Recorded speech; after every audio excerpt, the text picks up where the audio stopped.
Good evening, everyone. Welcome to the Berlin Select Board meeting. Today is Monday, January 24th. We continue to meet virtually in light of the COVID-19 pandemic.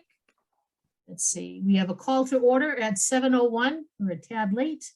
Announcements. Meeting of the Berlin Select Board are generally recorded for transmission on both the Berlin Television Access Channel and YouTube. Your voice, image, and/or phone number may be recorded.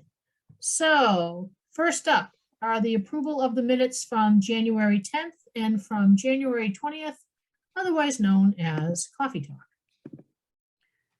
Motion to approve. Second. All right, motion and a second. Stone eye. Hawkins, aye. Keith, aye. All right, here we go. All right, next up, and Margaret, you're looking very angelic in your, white sweater, little comfy cozy. All right, Cozy. Correspondence, do we have any? Yes, I have two things tonight. First of all, I just wanted to pass along to the board and everyone an expression of thanks to the building commissioner, a couple of staff members in the assessor's office, the town clerk, and Mary. This is from the Digginses, and they had been trying to work with National Grid since October in removing a tree away from power lines, and through the help of all of those individuals, they were able to accomplish that. So there was a letter of thanks that was submitted. So that was very good. Nice. The other thing is that as Representative Kilcoyne mentioned at Coffee Talk on January 19th, the House of Representatives passed a bill that would extend the remote option for public body meetings through July 15th. Currently, it expires on April 1st. So this bill is still pending the Senate's approval, and we'll keep you posted as to how that flies through the Senate. But this bill would also provide additional funding for COVID-19 testing and for the procurement and distribution of high quality face masks for elementary and secondary education. So those are two pieces of correspondence. Awesome. All right, thank you, Miss Margaret. All right, let's see. So any general public content? I have a few folks in the audience tonight, so if you've got a question, put your hand up. We'll give you a shout out and have you come to the big table. All right, not seeing any. So 7:10, I know we're a little bit ahead of schedule, but why not? General Department update, highway and facilities. So Mr. Fred, come on down.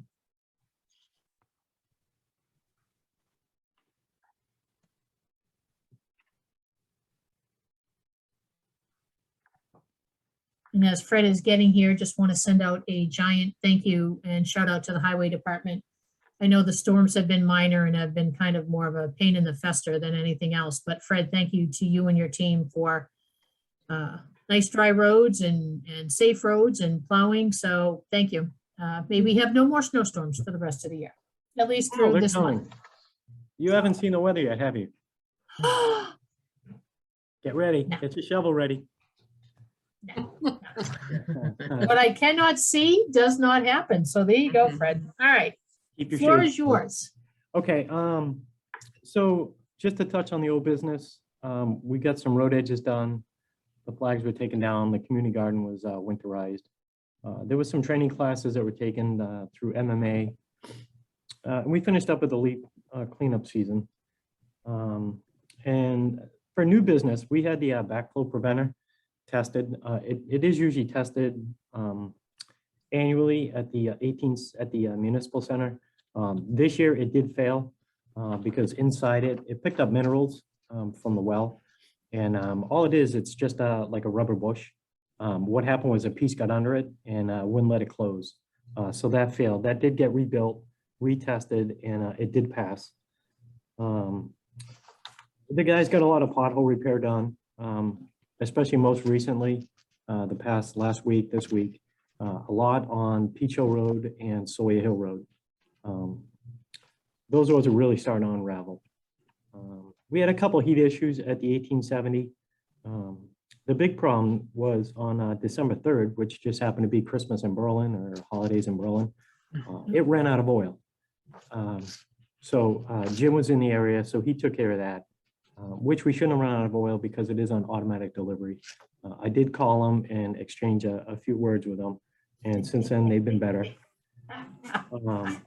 They were good words, they weren't bad words. They're usually pretty good. That's a surprise.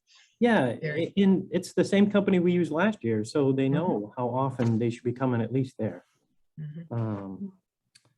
We worked on getting, organizing our cold storage room here at the highway garage to keep whatever we need to here. So we can try to consolidate instead of trying to move things around last minute if we have to give up a room or another building. We finally got around to grinding a lot of the stumps around town and from the Stanley Tree operation. So that's good. There are still quite a few out there that we didn't get because we allocated the budget for it. One of our pickup trucks, the newest pickup truck, had an emission recall, so that was taken care of. We made it through the fiscal year 23 budget after a couple redos. Had to track down some contracts, some things were added to it that weren't on it to begin with. So I'm really kind of nervous about going to FinCom with it because we're way over, but we'll see what happens. We have, Margaret and I had a few meetings with VHB over our bridges, the one on South Street, and also one we're working with now is the River Road project that the Sennies were going to undertake. So we're still working with that. We did have a site visit there on Friday. Olivia and a new gentleman came in, Greg, and we kind of walked around a little bit. One of our guys tried stepping on the ice where we did, and he fell through. And it was great because it was a 9-degree day, so it froze up pretty quick. So they have a better understanding what the project entails down there. They're going to start working on a proposal for that one as well. We had one of our workers had to go out on a C-19 quarantine because he wasn't like directly exposed, but he was in proximity of someone that had it. So he was out for 5 days. Came back, he was negative the whole time. We did a few services on some of the equipment. The 1870 furnace went out again on December 27th because it was a faulty relay. And that was actually caught because one of the gentlemen that lives in town checks on it periodically. And he's the one that discovered it was out and got the repair done. So that was good. We had our first winter event on December 8th. And since then, as of the 13th, we had 7 more. We used up 60 hours of regular employee overtime, 28 hours of part-time. It's great now that we have a lot more part-timers coming in to help out because just in this, the last storm we had 1 truck go down with the antifreeze issue. So we were able to break 1 truck off from 1 route, send them over there to keep up with that while that truck was being fixed. And then again, later on in the storm, that truck came down with a hose problem. So we're able to shuffle things around and still keep the roads somewhat passable. The major impacts we had to the budget was just the equipment repairs for the highway alone was $1,065. Some of the hot top we had put out, it was like 6.5, 7 ton. That was like 587. The 1870 repairs, just for the 2 that we had, was $532. And the Bullard House, that recently came online. That was $397. That one was actually, when they first went in there was no readout on the screen. And the reason for that was it's like any LCD screen that if it gets too cold, the screen basically, it doesn't illuminate. It's still working in the background, but it wasn't illuminating. So someone thought there was a problem. They came out, checked it out, everything worked out fine. So that was our biggest thing. One thing I just want to touch on about the bridges that Margaret actually brought to my attention. I haven't had a chance really to read through it because I open it at the end of the day. We got 2 options when we do the design and engineering that we can use Chapter 90 money for that. And just recently, I found out ARPA funds can be used for that too. I don't know exactly how all that works because I'm still new with the ARPA, Fred, the administrative finance team used an example of design engineering for important infrastructure projects as a way to use ARPA funds on a one-time basis. That way, you're taking care of important community needs. So. Okay, well, that's actually pretty good, because while we were down for the River Road project, I kind of cornered Olivia and told her another project that may be on the horizon, not for another year. It's not really super bad yet. The state came in and did a culvert inspection on Randall Road down by the Flat Penny. And I just got the report a couple days ago. And there's actually quite a bit of section loss on the 3 galvanized pipes that are in there. One of them, actually, I believe is tunnel number 2 was listed, that had a section loss in the middle. But the roadway is not showing any sign of it washing out or anything. There's no divots in the road or anything. I hope to get up there in the Gumby suit and actually see just how bad it is. Right now, the water level is lower than that hole. But it'd be great if a lot of this funding is covered other than through town funds, because that's another project that's going to have to get done eventually. That could eat through that. Those projects could eat through our Chapter 90 money in no time. Not the projects themselves, but the design engineering on those projects could eat through the Chapter 90 money right away. So. Yeah, and I was talking with Jim just this week, and we're hoping that's not the case, because in the next couple of weeks, we do want to get out and start measuring some of the roads to see what we can get done for hot top. What we can get figured out now, we can hopefully maybe get it done early time in the spring, early summer. Because lately, every time we got our hot top done, we were always like last on the list. So we're doing it, when the frost is coming on the ground. So we're going to try to get that done, at least get things marked out, see where we are. So that could be in the next few weeks. We posted the job for the custodian, driver, laborer. So far, there were 15 candidates that put into it. I've picked out 6 myself, and I believe Jim has picked out somewhere between 5 and 7. Some of the ones we agree on, other ones he had picked out. There's still a couple other ones that we didn't pick out, but they're not completely off the table because they do have the qualifications to a degree. So that's where we're at on that one.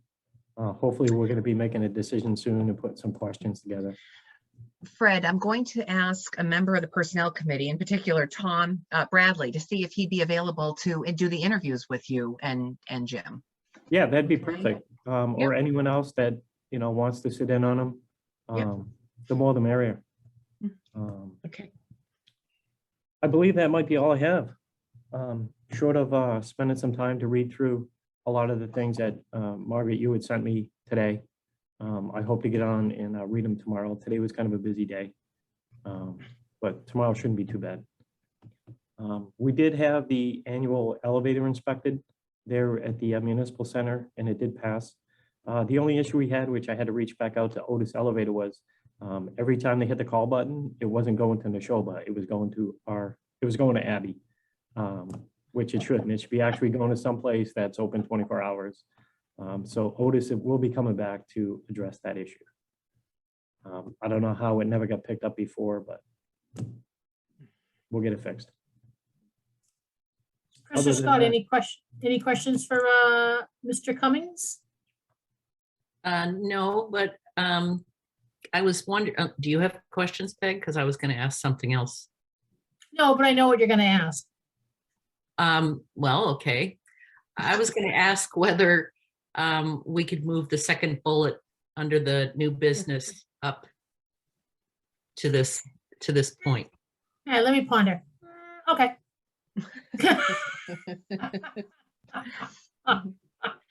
I didn't want to have to sit through the, No. presentation and everything else. So unless he wants to. And so for those in the audience that are wondering what Chris and I are talking about on our agenda, under new business, there's a TA recommendation to be made by Margaret. So Margaret, if you want to talk about it, and then we'll just roll from there. Back in October, early October, we had been without a highway and facility superintendent for quite some time. And at that point, I recommended to the board that Fred be appointed as acting highway and facilities superintendent for a period of 6 months. But over the past 3 months, and it's been almost 3 full months, Fred has shown his ability to not only get the job done, but get the job done with a staff shortage. He is willing to learn. He has shown that. He's actually going to be attending supervisory leadership development training, a program next month for new managers. So he is very willing to learn, and he has been very responsive to everything that we've asked. And Fred, I personally appreciate everything you've done. I think we've made great progress on a lot of things because of your willingness to do it. So I would like to recommend tonight that the select board appoint Fred effective Monday, January 31st to the permanent highway and facilities superintendent position. So And, please consider that. and if I could have the pleasure of saying, so moved. I will second. Does this give us the ability to then hire another position? Because we've been holding a This position actually, oh open. yes, yeah. Yes. This actually does have those ancillary benefits. It will allow Fred's old position to open up. We can advertise that and fill that one too. So there are, those are some additional benefits of doing this. But beyond that, Fred just deserves the appointment. Thank you. All right, well, we have a motion and a second, and I'm sitting way too close to the camera. So I will sit back and say Stone eye. Hawkins, aye. Chief, I. And Hey, congratulations, Fred. Welcome aboard, Fred. Now you're real highway guy. Ooh, he's the highway Yay. boss. Does it mean I don't Yes. have to do as much? Yeah, that means you don't have to do as much. Means you get to learn your delegation skills. No, and it's good timing because Fred, if you had a handful of folks and Jim had a handful of folks, now there's another position for, maybe some of the people else that you looked at. So this is good timing, and congratulations, you've done the town proud. Yeah, Yeah, done it'll well. actually be a big help being able to fill that position. Because since I took over here, I've been doing that job, trying to keep up with this job. So it's been crazy, yeah, but we'll Good. get So by. that one, we can get ready to post that one now. So, yeah, I will, I'll bring a job ad to the personnel committee on Wednesday night. We'll see if we can get that posted ASAP. Cool. I appreciate it. Thank you, Fred. congratulations, Much Fred. Yes, continued thank you. success. Congratulations and thanks. Thank you. Just without everybody. remember, you saying- can always ask us for Right. anything you need. Oh, I Right, just will. give a holler. Oh, I will. Cool. I'll be going by your place here Saturday night. Could you at least give like a toot so I know it's you? Oh, you'll hear me. Yeah, I know I will. Thank you, That's cool. Fred. All right, Continued thank you. success. Thank Yeah. you. Bye-bye. Thanks, Fred. Bye-bye. All right. That was fun. We like to do those things. All right. Mhm. So next up is Jill to discuss whether to invoke the health plan design. Did we do change. general public comment? Yeah. I did. See? It went Yeah, I fast. did. I asked people to raise their hand and no one raised, so I whizzed right to Fred. All right. I So now remember we're it. good. Thank you, Scott. Peg, I would ask that Richard Hanks, the chairperson of the IAC, be promoted too, so he can discuss the topics of discussion of the IAC over their past 2 meetings. Absolutely. Jill, that's a very fall background, blue sky, nice colors. Thank Mhm. you. I try. It's more interesting than my actual office. All right. Well, I turn the floor over to you, Jill, and to Mr. Hanks. Lovely to see you. Hi, All Richard. right. Thanks for having me. I actually don't have a whole lot to present to you this evening.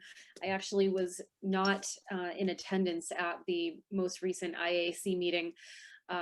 However, I did see the video this afternoon and am fully up to speed on that. And I think that the members of the IAC put together some very thoughtful information. And they did exactly as was requested from this board previously, in asking us to get together and kind of have a thoughtful discussion with offering some solutions.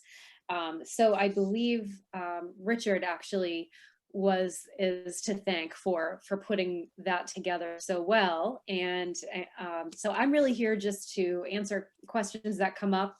But I think Richard is really in the spotlight tonight. All right, Mr. Hanks, I will turn it over to you. For the folks that are in the audience that may not know, didn't know if you could like briefly summarize some of the questions that you had for Jill, just so that no one's like kind of sitting in a vacuum wondering what's going on. So some of the questions that we have is for Jill. I don't really know what we had for questions for Jill. It was more, you know, the IAC has been tasked with trying to save money on insurance plans for the town. We met twice now since then, and the takeaway was that in order to try and save money on health plan changes, why not look at the overall pictures of possibly also bringing into the equation retiree healthcare, which the town doesn't offer at this point. So we as a group looked at it. We came up with some facts and figures the best we could as to any potential cost implications of the town as to what it would cost if through different mechanisms. And hopefully you all looked at the videos of what we met with and discussed prior. So there are a couple different things. I'll grab my cheat sheet here. Is, you know, we looked at the Odyssey study, which was the consulting group that the select board had hired to review what would the actuarial cost be for retiree healthcare. And they gave a couple of different scenarios, and we kind of focused in on the third scenario, which is a cost of around $4 million over a 30-year period. So we looked at it. Get the right plan in front of me. There we go. We looked at it as what it would cost, and one of the things that kind of stood out to us and was kind of brought up at one of our meetings, that the town had a financial study done, and one of the things that was brought up is that elected officials are eligible for healthcare right now as it stands. So we looked at one of the things as a mechanism of saving money would be to take and eliminate that benefit to elected officials. And again, this is just observations, and again, look at the task that was before us as to means of saving money as an overall.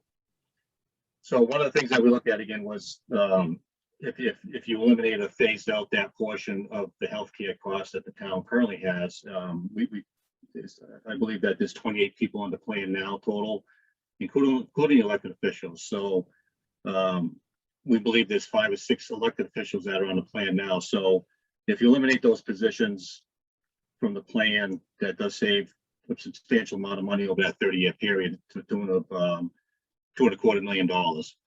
So that greatly reduces the town's obligation if they were to implement going with the Odyssey study, the third option, third scenario again, which was a $4 million cost over a 30-year period. So then we also discussed a little bit about what do we do with the elected officials, being that they are on the plan now, and again, this ultimately comes down to the Board of Selectmen as to where they want to go with it.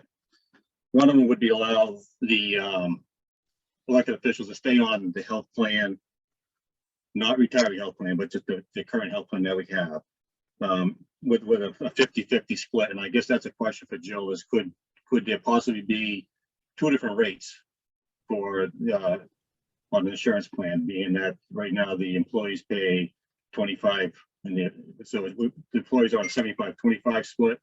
Could, if the select board wanted the elected officials stay on, could they pay a 50-50 rate or a different rate? Yes, Chapter 32B does not really address that specifically. So really all we can do is base the answer on experience and what other communities have done. So many communities have done separate contributions for different unions, or even union employees versus non-union employees. And in many cases, changing contribution after a specific date of hire, just as an example of times when contributions can be different for different groups. So I do think it would be feasible to have a negotiated different contribution rate for elected officials. But again, that would have to go through some kind of negotiation process. Thank you. So again, that was one of the things we looked at it. And again, that, you know, the ultimate decision lies with the select board, obviously. And again, one would be to allow the elected officials to stay on a 50-50 rate. Another option would be to phase them out as the elected terms expire. Obviously, you want to try and have people still fill those roles. So, you know, why are they on there? Are they trying to serve the public good, or are they in there for some incentive, being the healthcare that they currently have? One of the options was, is it worth looking at increasing the stipend level that they receive now? Another option for the elected officials would be pay a supplement portion of their Medicare costs while they hold an office, if they are on Medicare and not on the town's health plan. And obviously other thoughts and suggestions. So another thing that we looked at would be to do a modest plan change, something to tune around $30,000 a year savings. I know Joe put together a few different packages. One of them was a $50,000 savings per year. And then there was some lesser tier ones. So just to come up with some math numbers, I utilized a $30,000 a year plan savings. So that nets out at $900,000 over the course of the 30 years. So when you take the math, you take the original benefit cost of the 4.14 million. And if you were phase out the elected officials of the 2.2 million and the plan savings of 900, and that leaves just shy of $1 million of what the town's obligation would be over a 30-year period. So that ends up being that offering retiree health care to the towns, if my calculations are even remotely close, will be about $33,000 a year. That ends up being 0.002% of the annual budget. Then we looked at revenue sources. How can we fund this? Obviously, we're trying to do this and build a fund, be able to start building towards that pool or bucket of money, as you want to, however you want to phrase it, as to how can this be achieved. One of the things we looked at is there's a potential marijuana facility coming, and there'll be a host agreement. And I'm not saying to utilize all the host agreement money, but it's a portion of it, percentage of it, just to start infusing, to start building the fund. Because potentially using a little bit of the river mitigation money that could possibly be used to start building the fund. Another comment that I heard from one of our members was potentially selling the old highway garage, which I don't know how much that's that's being utilized. But if you would take that, sell that building and utilize that money towards, again, building a fund towards the retiree health care. There's a couple other good suggestions, and this one might be more for Jill as well. Right now, the town offers an individual plan or a family plan. There's nothing in between. Is there anything for like an individual plus one? Something that's a lot of members are a husband and wife team, is there the ability to split that to do an individual plus one? Rich, was that question for me? Yeah. Okay, sure. I can answer that for you. So the short answer is yes, there is a 1+1 or a couple rate or a 2-person rate available. Maya has always offered that as an option, but there are pros and cons to doing a 2-person rate. Obviously, the benefit is to the couple, because they're going to go down from a family rate to a 2-person rate. And a 2-person rate is usually double the individual rate. So it's significantly less than a family rate. However, because Maya and Blue Cross still have to cover the same number of people and cover the same amount of claims, it's just allocated differently. They still need to take in the same amount of premium dollars. So in order to reduce the price for a couple, they then need to make up that difference on the family. And so what that does is hike up the rate for the family members. And in many cases, it could be several $100s more per month. So I also always say to groups that are looking into doing this, the best way to make that decision is to see where the majority benefits. If the majority are 2-person families, then that may be something to really consider. If the majority are more than 2 people families, then you probably wouldn't want to negatively affect them. And also just another food for thought on this is typically when you have, you know, the example that you used, a husband, wife, you know, kids are grown and moved out of the house kind of thing, empty nesters type situation. Typically, those are the age group that starts having the higher cost claims and are the ones that are causing the increases or contributing most to the utilization increases, whereas the families tend to have the younger kids that have just the routine services and actually help keep the rates down a little bit. So it's just a matter of how you want to look at it. There's really no right or wrong answer. It's certainly something that you could always request from Maya and we could take a look at it. But I would want to see how many, what the split is as far as how many fall into individual +1 and how many fall into family, and then base your decision on that. But the bottom line is there is no reduction in premium to the town overall. It's still covering the same number of people. Yeah, I see that. Yeah, that makes sense. All right. So again, that was one of the questions that came up with one of the members as to could there be savings there, but it doesn't sound like it would be because it's just really allocating it from one group to another. It ends up being a very similar thing. So again, we took the approach of trying to find a balance, trying to find a blend of everybody giving up something to get these numbers. And obviously it looks like some more than others. But again, it's ultimately the board's decision as to where they want to save or where they want to go with it. There's also the cost savings, and it's kind of hard to figure out what it truly is. But I did give an example that if you took a top step police officer, I think their rate of pay is somewhere around $39 an hour, and don't quote me, that's just plus or minus, just as an example. If that person was to retire out, then you brought in an entry-level police officer, that person's going to be starting around $27 an hour. I believe that's what the pay rate is for starting officer. You take that savings of $12 an hour over the course of a year, that's close to $25,000 a year that you'd be saving by bringing in the younger person. The other thing is, as to Jill's point, as we all get older, we are more fragile in our jobs, especially police and fire, highway. They're out there in the trenches. They're out there working hard every day too. So if some of these professions are able to get out, you know, earlier, and you're bringing in the younger people, that I would imagine that your insurance costs would drastically, you know, your workman's comp and stuff like that would decrease. And again, there's always a savings of bringing in the new employee at a lower rate than the outgoing person at the higher rate. The other thing with the higher employee that's at the top of their pay scale is that they max out their benefits. They get, you know, 5 or 6 weeks vacation. They get a lot of sick time built up. As they get older, they're gonna start using that, and then you're gonna have to pay for backfilling those positions when they're out. So there's savings there, and that's someone have to figure out what that true savings is.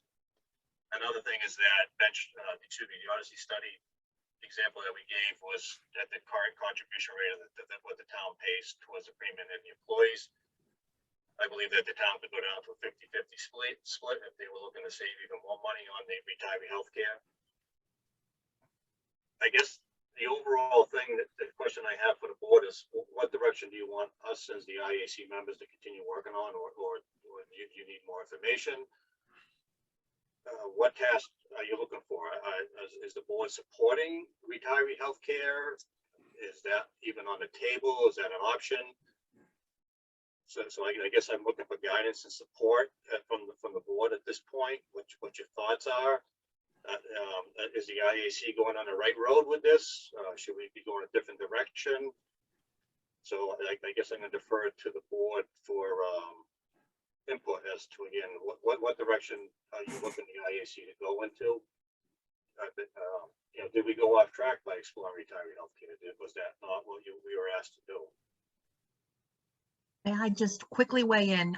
I'm assuming that all the board members watched both of the IAC meetings, and I just want to applaud the IAC for not only talking about cost savings in general, but also talking about cost savings in relation to retiree health benefits. Your conversation, the IAC's conversation, has tied in exactly to what we've contracted Cook and Company for, to explore cost savings, not only general cost savings, but cost savings that could potentially help fund retiree health benefits. I have a recommendation for the board tonight, and I don't want to jump to it too fast before the board has a chance to weigh in. But I do want to mention something else. Many municipalities out there offer one-time opt-out incentives. So for an employee who has been on the town's health insurance for a year, who has an option to go to a spouse's plan, for example, the municipalities offer a one-time opt-out incentive to those employees. Now, where the town currently pays almost $24,000 a year. It's 75%, almost $24,000 a year for a family plan, and almost $10,000 a year for an individual plan. Exploring the idea of an opt-out incentive, one-time opt-out incentive for employees might actually create some savings. I can't tell you who's going to opt out. That's impossible for me to know. But it is another idea that could potentially achieve some quicker savings, operational budget savings. Before we get involved in the select board, another question for Jill that we came up with: would there be any benefit to try and join another group, such as a teachers group or something? Is there any benefit to that? Do they have better buying power than us? That's an interesting question. I think, if you were to explore those options, it would need to be, at least at this current time, with the Maya program, because you're already in a joint purchase group that has 100, I think they have 150 cities and towns in the group. So you're already protected by a pool of municipalities. And then within that pool, you're protected by a maximum and a minimum rate range. That is not offered anywhere else in the state. So I think if you wanted to explore options of joining other groups, you would want to be mindful of leaving the benefits behind that Maya offers you. When you go into another group, could be, a couple other municipalities, another already formed joint purchase group based on your geography.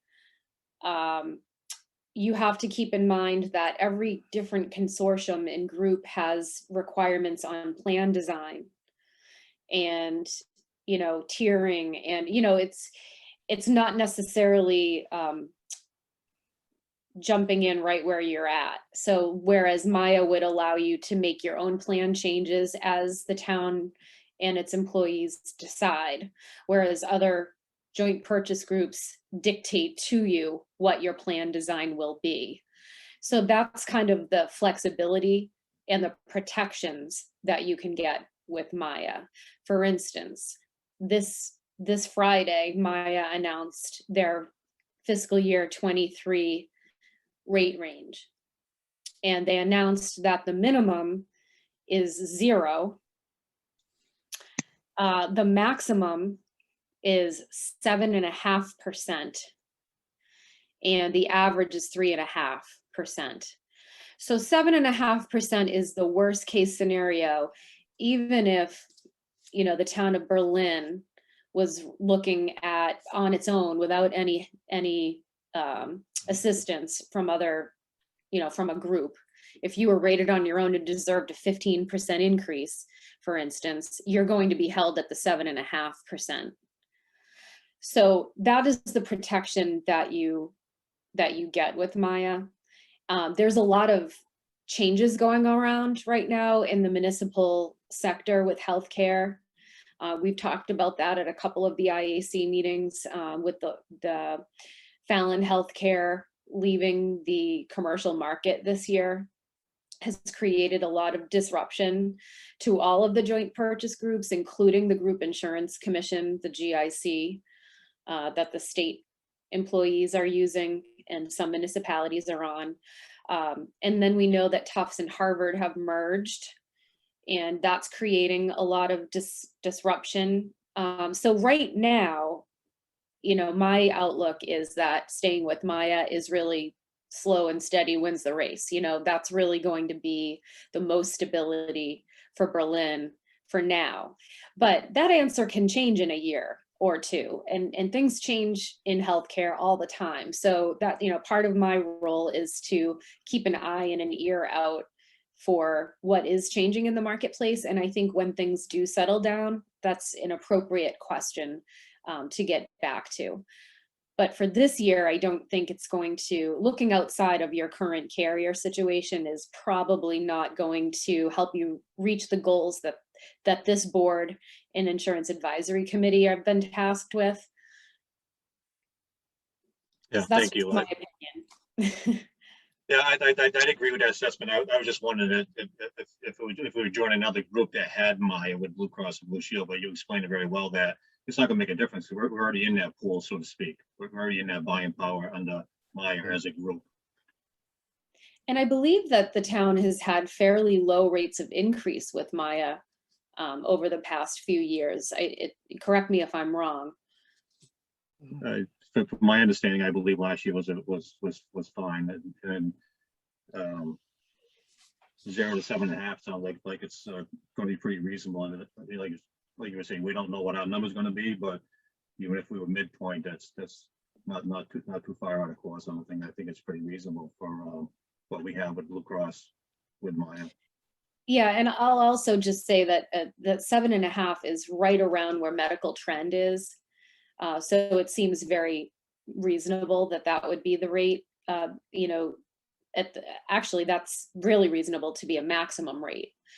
The GIC will also have a range. They've announced just on Thursday, the GIC announced that they will not be proposing plan design changes this year because they want to honor the contracts that they have with their providers, and there's too much going on with their procurement. And they're coming out of their 5th year contract with those providers, so they not want to make plan changes. But they are, you know, the GIC does not announce their rate increases until March, or they don't vote on them.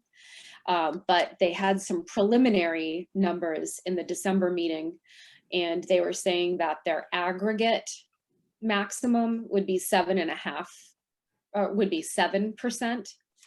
But that doesn't mean that it would be the max. That's just the aggregate. So, you know, it could be much higher than that. And so I think relatively speaking, the Maya range, if you want to compare it, is much safer of a range this year. Thank you. Scott, any questions? Chris, you had told us last time that you were abstaining from really any type of discussion on this. Does this still hold true, or do you have general types of questions that you could zip over to Jill and ask, or comments on Richard and all the team's work? I think it's probably better if I abstain at this Okay. point. All right. Mr. Hawkins, I'm looking at you. Yes. I like the work that's done. I like some of the conversations about cost savings. The elected official ones, my only concern about elected officials, there are elected officials who, by the nature of their job are still really part-time employees, as opposed to someone like us who there might be weeks I put in hours, but it's not sort of it's not the job that I count on income to keep my household going. There is a way to design this so that part-time elected officials who meet the employee threshold to qualify for health insurance could still qualify even if we exempt it out? Yes, and the baseline would be 20 hours. Okay. Yep. Regular 20 hours a week. For retiree health benefits, I've talked to a couple of people over the weekend who, unlike me, think that retiree health benefits are generally a good idea, and I'm still very skeptical of it, but I don't want to rule it out quite yet. That you could put that to qualify for retiree health benefits, you have to put in X number of years of service past a certain age. My somewhat part worry is the person starts working for us at 18 and retires at 40, and we are covering 25 years of health coverage, which is longer than they were actually even working for us. Mhm. And that if we did something like that, would that lower our overall liability? There are well, Jill, I'm sure Jill can weigh in, because the town would absolutely have to implement a retiree health insurance policy. So there would have to be a formula or a framework in which the town operates and allows retiree health insurance. For example, like you just said, Scott, the person would have to be eligible for or vested in the pension system, would have to be a baseline age, would have to have worked for X amount of years before retiring, would have to have been subscribed to the town's health insurance the year prior to retirement. There are a whole number of things that could be built into a retiree health insurance policy. And then clarifying, of course, is that the potential savings we've listed could just as easily go for other town expenses and not retirement health benefits if we wanted to. Like we could put some of that money towards improving some of those salaries we know are low in town, or other sort of town needs that are out there. My personal bias is, even if I'm not a big fan of retirement health benefits, I think if we found a way to have some savings to use that to help us fix some of the salary issues, for me would be a really great way of using some of those dollars. The short answer to that is yes, the town Yeah. has the ability to apply those savings however it feels appropriate. I do want to oh, go ahead. I'm sorry, Scott. Sorry, that a year ago we sort of didn't invoke the state chapters because I thought the options we were presented to sort of force a plan change on the employees were limited. We sort of have like 2 or 3 options for it, and thought that a more planful conversation with employees, a thoughtful look, there might be some plan design changes, like some copay mixes, like some change in payment issues that could, I still think, be decent for the employees, save the town some money, and still keep some decent benefits for employees. Because I hate to think all we do is erode away value on a regular basis. And so I think I agree, as we get to that motion later on, Margaret, the idea, I question, like, if we do another year, we're going to be back exactly where we are right now next year at this time. But listening to the IAC meetings, I see a lot of progress that we didn't have last year at this time in place. If Richard and especially Richard and Margaret and Jill, you think that another year could get us to a point where that, I would definitely be in favor of doing that. That was a great segue into my recommendation. My recommendation is going to be that the board not invoke at this time, and instead pursue the discussion points and recommendations or alternatives that the IAC has discussed and that have also been mentioned in the DLS financial management review. Yeah, there's definite food for thought. And Richard, thank you to you and those folks who have worked on this. Lots of creative suggestions on things that we can do, to that. So I applaud you. And there is no overstepping boundaries, because right now it's just putting things on a wall and taking a look at them. And you know what? working out the pros and cons. I agree with Margaret that we kind of need to table this. There's a lot that you guys talked about. There's a lot that Jill threw at us. So I don't think that we would do right by, making a motion and saying, woo, let's go with it, with that. So Margaret, based on your recommendation, I'm going to second it that we table this for now. And then if I could, Richard, you asked the question sort of the direction to go. I know Yeah. there's three of us here, and so I will share where I think the directions go, and other people can chime in. I think the continue to find the way to structure retiree health benefits that might lower that $4 million threshold would be something that I'd be interested in sort of seeing. Again, the restrictions that Margaret put on, you have to be here so many years, you have to be, I think there could be a spot where I feel more comfortable with it and still get some retiree benefits out to the deserving employees. And I think the other sort of direction is sort of, again, that trying to find a plan design for our health insurance that provides still decent benefits to the employees at a level that is still affordable, at least in the short to medium term, to the town and to the employees. And I see some of the creative stuff happening there. Again, I think if we invoke the chapter, we're just stuck with sort of three options, none of which really thrill me wonderfully, even though some save some money. I think they save some money by taking money out of the pockets of the employees more. And I think there might be ways to save money and not be as detrimental to the people who work for us.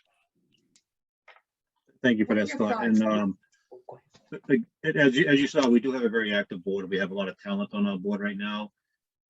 We intend to meet very frequently. We would really like to focus in on the directive of the board. Find out, again, that was very good feedback, and I really appreciate that. So this kind of gives us a course where to start sailing to, and then we'll explore different options, and we'll meet back with you. We would like to take advantage of Jill while she's under contract. I think she's here till July or end of June. She's very talented, very knowledgeable, she can be very beneficial to us, that we can bounce questions off of her as to what can we can't we do, or plan changes. To your point, Scott, we can probably make some changes that can save money to the town, but it's not only going to hurt the employees. So we'll have to utilize Jill's talent to find out reasonable changes, and then we can go from there. So this is great feedback, and thank you. Have anything for us?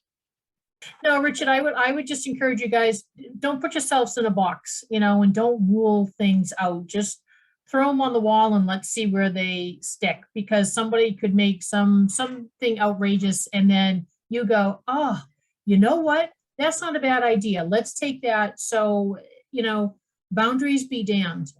Don't limit to what you think Yes. should happen, but look at it as what could happen with that. So again, I applaud all you folks. I've kind of extended that invitation out to the group as a whole and other employees, potential insurance users, as to if you have an idea, share it with the IAC.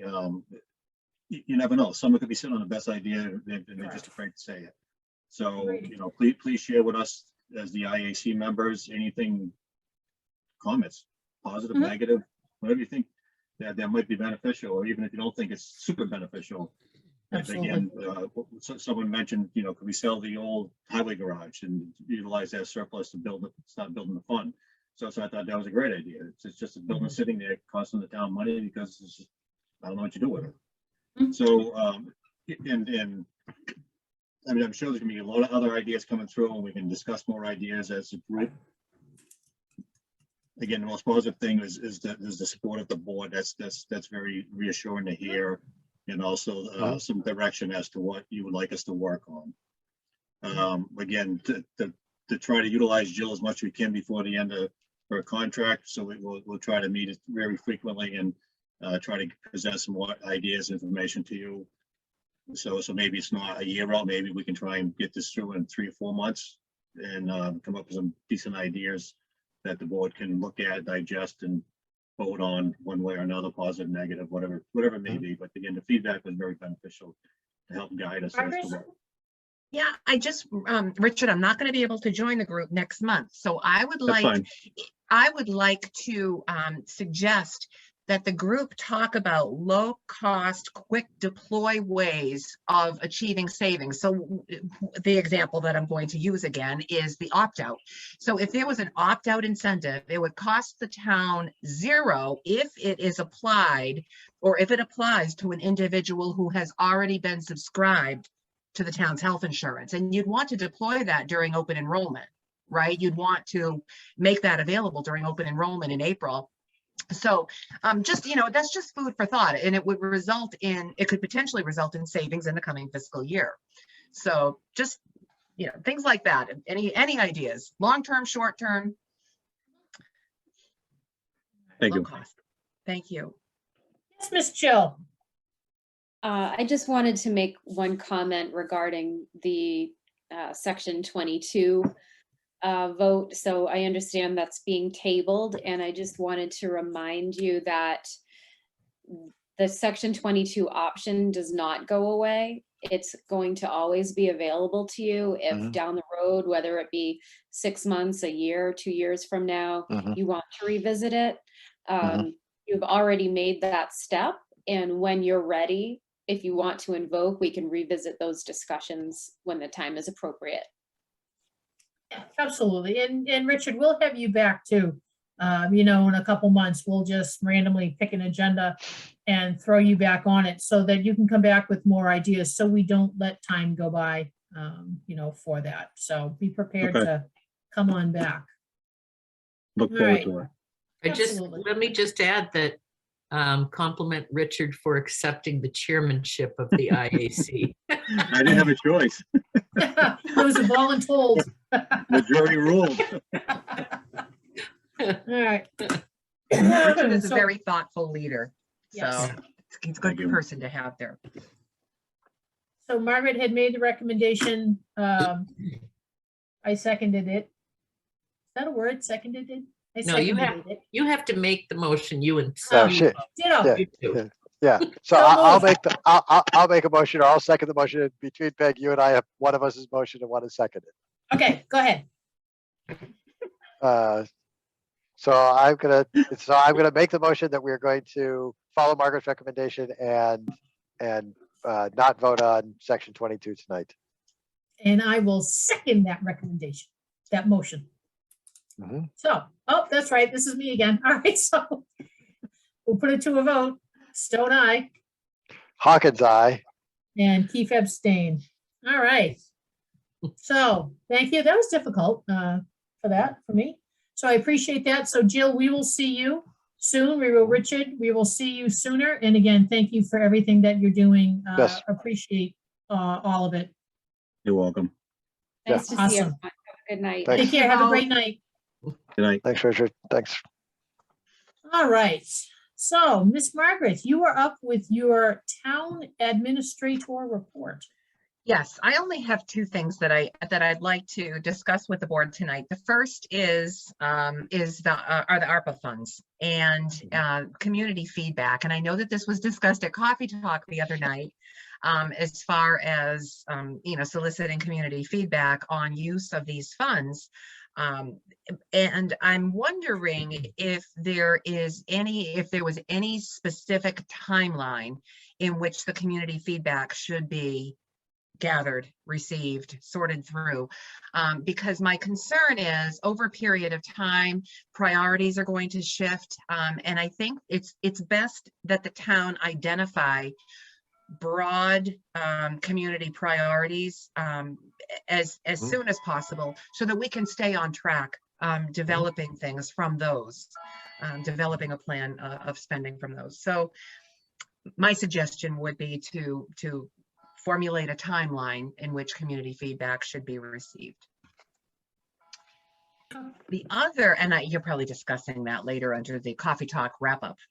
The other thing I have is that while opening the annual town meeting warrant is right around the corner. So I'm only introducing this tonight. I have provided a draft of the annual town meeting action calendar for the board that you'll be able to discuss next Monday night. However, you could actually open the annual town meeting warrant as early as next Monday night. So I just want you to keep that in mind, and wanted to bring it to your attention prior to next week. So that's I also know there's been some emails shared that other towns are looking at changing and postponing their town meeting. Yeah. My gut right now is not in favor of some of that for our town. I think we could postpone at the last minute if we needed to, but the pandemic changes from hour to hour and day to day and week to week. And I have no idea what things are going to look like in May. And I'd like to think by May things were in decent shape. But I'd hate to think we postponed till July and discover that May was the sweet spot where everything was in good shape. right. I completely agree with that, Scott. There are some towns that have their town meetings scheduled in March, so it makes it a little more difficult for planning purposes. We're May, so I completely agree. I think that there'll be a time if the board needs to, at some point, it could be postponed. But for right now, May 2nd is the planned date. Well, the nice thing too is that we already have everything in place. You know, we've had our outside meeting, we've had like a short outside meeting.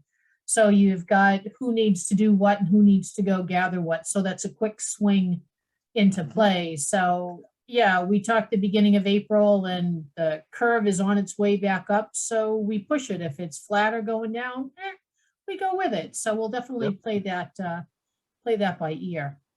Mhm. Okay. Okay. All right. All right. That's And all I have, liked folks. I like the timeline as a whole. I couldn't see Yeah. any changes I would make to it. Well, are we on? Oh, Go ahead. no, I Chris. guess we're not there yet. The budget process and that line item approvals and, okay, never mind. Not yet. Not No. yet. It's coming. For ARPA funds, the two broad strokes that I've repeated, and I said at Coffee Doc as well, is I think projects that reduce ongoing town costs, like solar panels, I think are a good one, and projects that put the town in a better spot to receive other grants, I think are a good use of the funds. Potentially even, I wouldn't be opposed to using the funds to hire someone to write a grant that's for something in the future. Mhm. I'm thinking specifically of the bridges and the Bullard House as grants out there, but there are always grants for fire equipment and police equipment and training stuff, and again, something that helps us cover town costs more than the cost of the project itself, I think are great uses of this money. Okay. I agree.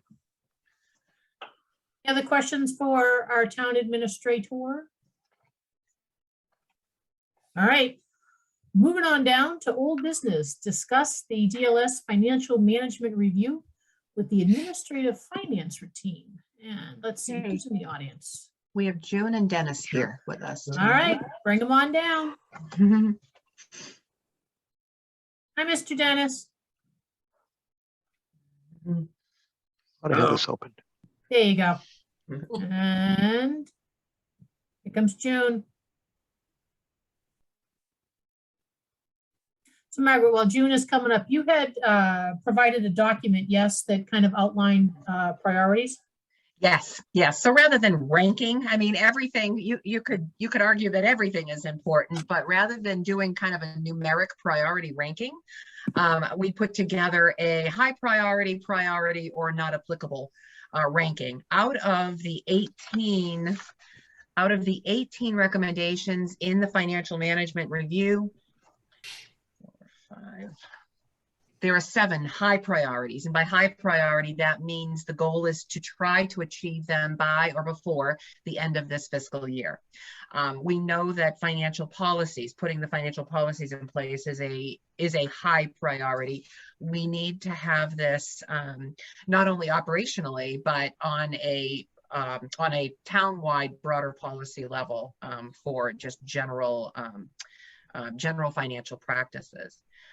We are able to implement some of these things with relative ease. So, for example, special appropriation closeouts All we're going to have to, oh, I don't see June here. Oh, there she is.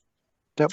What the administrative finance team could do is put together a simple policy on administrative special appropriation closeouts.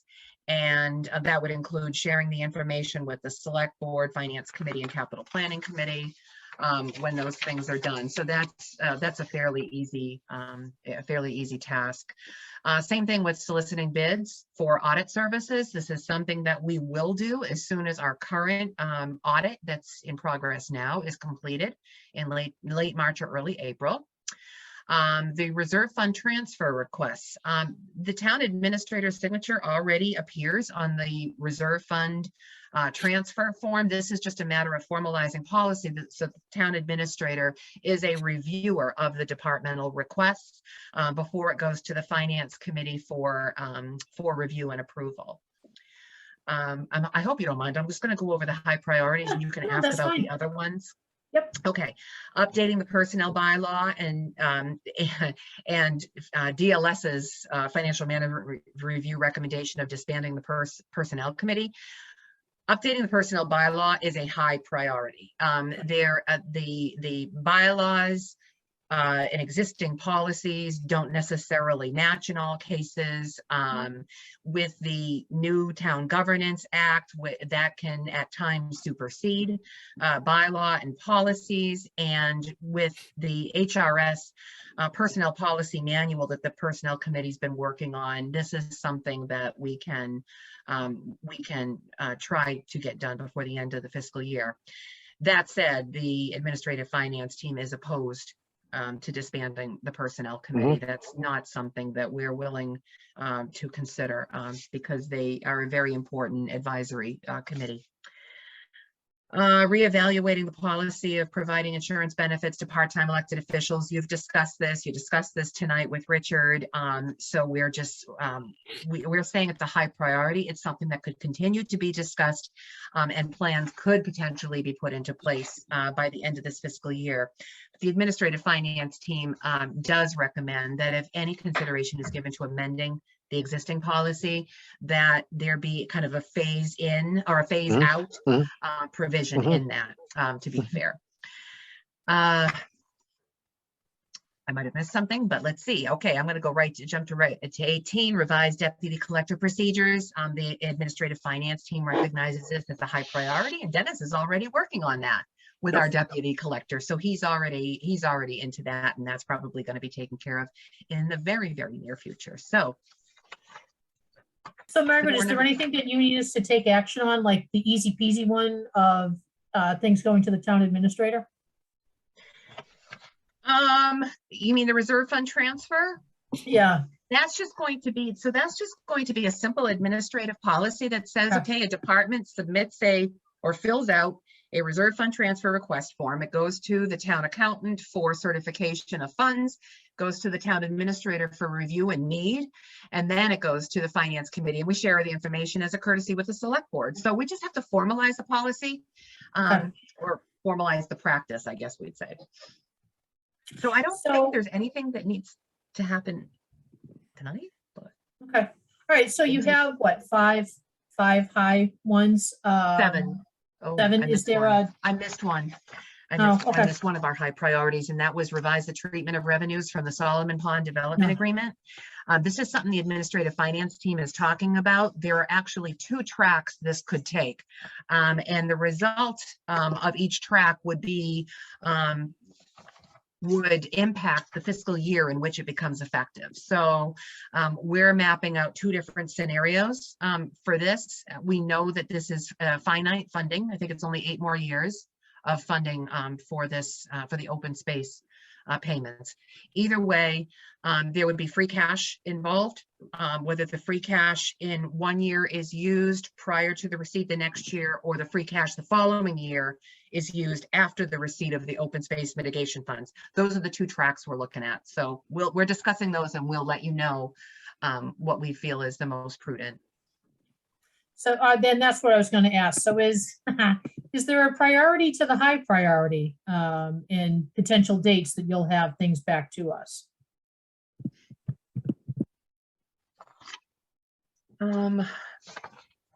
The hope if you're gonna do a bylaw change, you're gonna have that in time to as a warrant article. So that's Mhm. gonna have to be to us by sort of the end of February. Yes, so personnel, that would be personnel bylaw, and then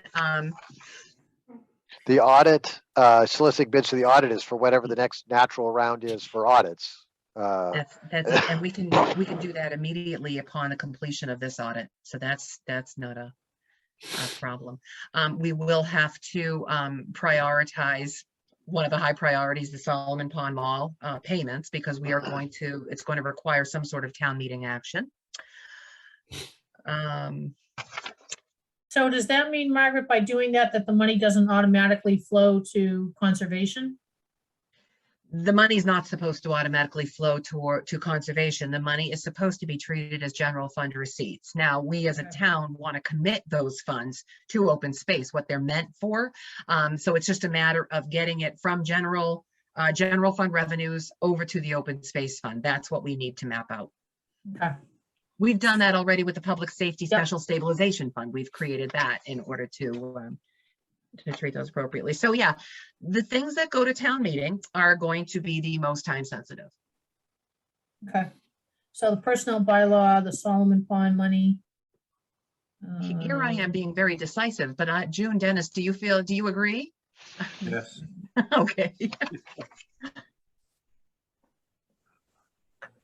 So, Yeah. The Uh, part-time Solomon benefits. Pond is Mall ongoing, personnel so that's bylaw. on the list. Yeah. Reserve fund transfers, that can be done almost immediately. Yep. On that one, we'll just come up with, within a month or so, depending on Margaret's availability. Yep. On some of these might just be a little bit of a delay. Yep. Okay. Yeah, I just didn't know if there was anything that you needed us to do or approval, lack of a better word, approval Not- from us tonight. The overall financial management policies, so the broad financial management policies, that's going to be something that we work on over the course of the next several months, and we will bring to the select board. We're going to actually be seeking approval from the select board, finance committee, and capital planning committee. We want to be sure that everyone is all on board with the overall financial management policies. So Will we be able to do this piecemeal, or do you think we do it all as one big chunk? the overall financial management policies, I don't know if that's something we could do piecemeal too. yeah, we could do that piecemeal. They've given us the templates. Well, again, kudos to you three plus Molly. And if I've missed anybody, my apologies, but you continue to shock and awe me at the level of quality work that you guys do and what you bring back to us. So my undying gratitude for all of you. I want to make sure we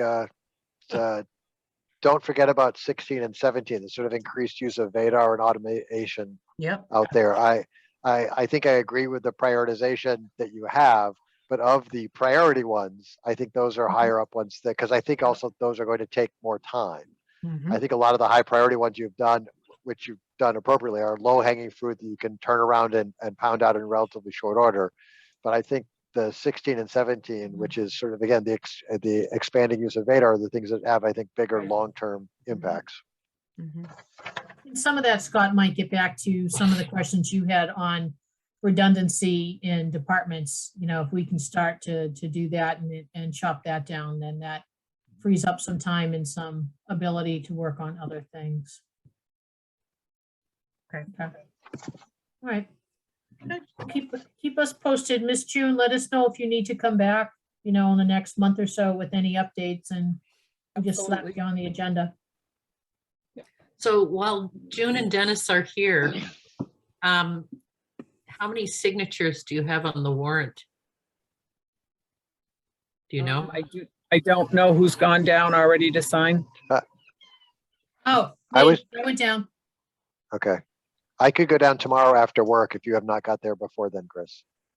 Okay, I can try to get there earlier, but I don't want to hold you guys up. I know you'll probably start working on them tomorrow. Yeah, as soon as we get a second signature. Yep. Okay, I'll try to get there early. Hey, if I get out of the house early enough, Chris, and can stop on my way to work, I'll text you just to let you know, because I don't think that's deliberation to just say, I have signed the warrant. No. Yeah, could you do that, Scott? Let me know. Yep. All Yep. right. Okay. All right.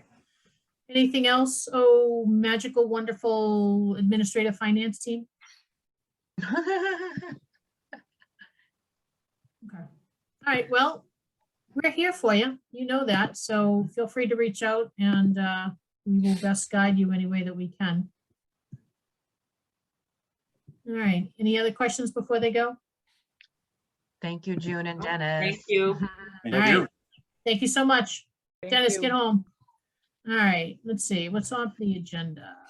Margaret, I think you're back up for FY23 budget process updates and budget proposal recommendation line item approval. Discuss Berlin-Boylston Regional School District preliminary budget disposal. Yes, and I almost wish June had stayed up for this. So stayed Oh, up bring as her a back. panelist for this. Bring her back. Bring her back. June, you gotta June, come back. to the front, please. So June got a call from Bob Connery at the school district the other day asking if the town had any feedback on their preliminary budget presentation. You know, of course, that just reminded me of the joint letter that the Finance Committee and Select Board had sent with budget expectations. If you've had a good chance to review their preliminary budget presentation, your feedback tonight would be much appreciated so that we can share that with the school committee. SPED is driving a lot of their SPED increases are driving a lot of their overall increases. However, they do have some new initiatives that they'd like to implement in the coming school year. So capital doesn't seem to be outrageous. Last year they requested $68,000, Berlin Memorial did, for a capital assessment, and they're requesting the same this year. Tohonto's debt service is going to actually be reduced in the coming year again. Their debt service costs are decreasing now. But they do have a couple of other non-debt service items. I think they only total about $32,000 total. So I've reached out to Bob Connery to ask what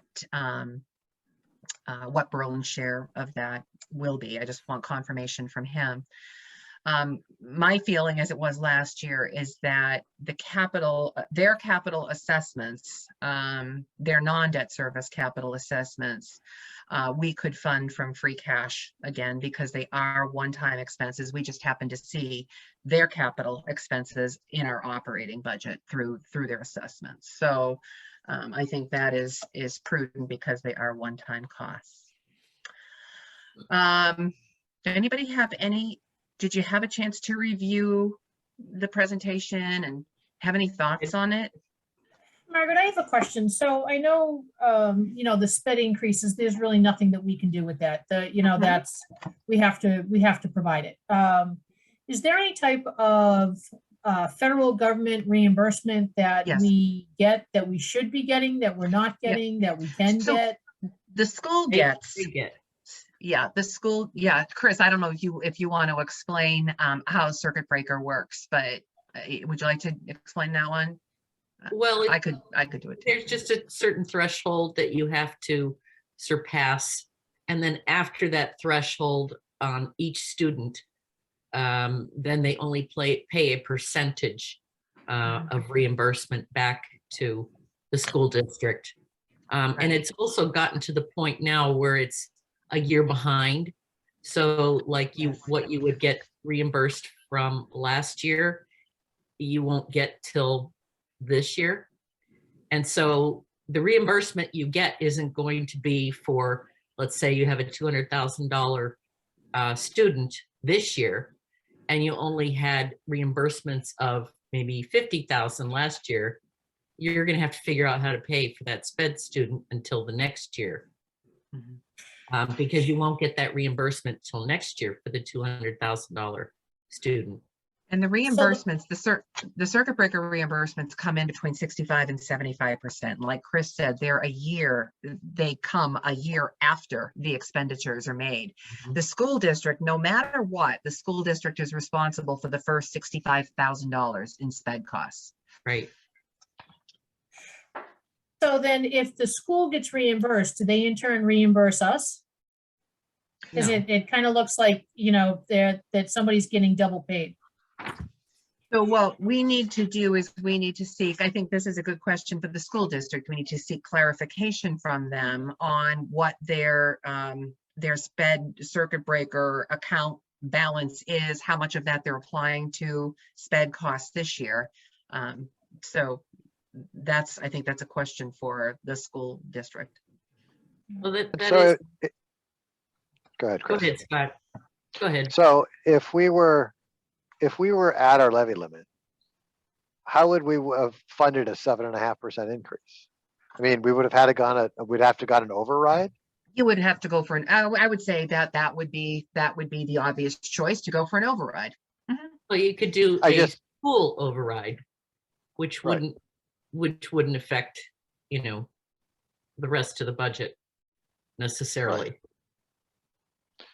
I just I don't want to be in a position where I'm telling the school what their priorities are. I didn't want to do that in FinCom. I don't think I want to do that here.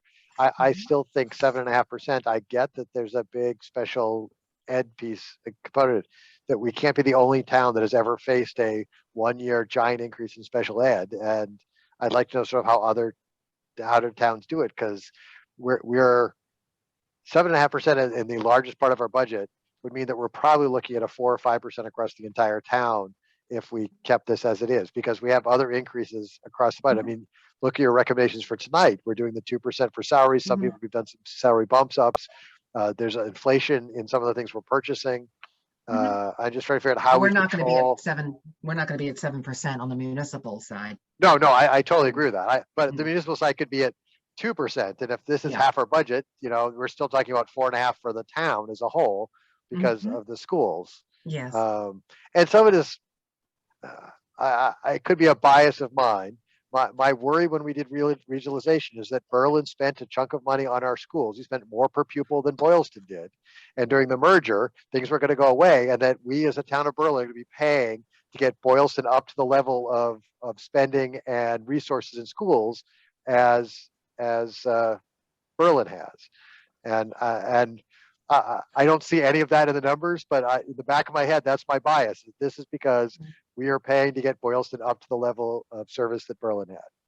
And I think that's one of the reasons why people move to Berlin. I mean, yes, we may not have sewer, we may not have water, but we've got a really, really good school system where you're almost getting a private education, on a public, a public allowance. So, Margaret, out of the total budget increase, and I wrote it down but can't find it. What is like the sped portion of that we're in for regardless?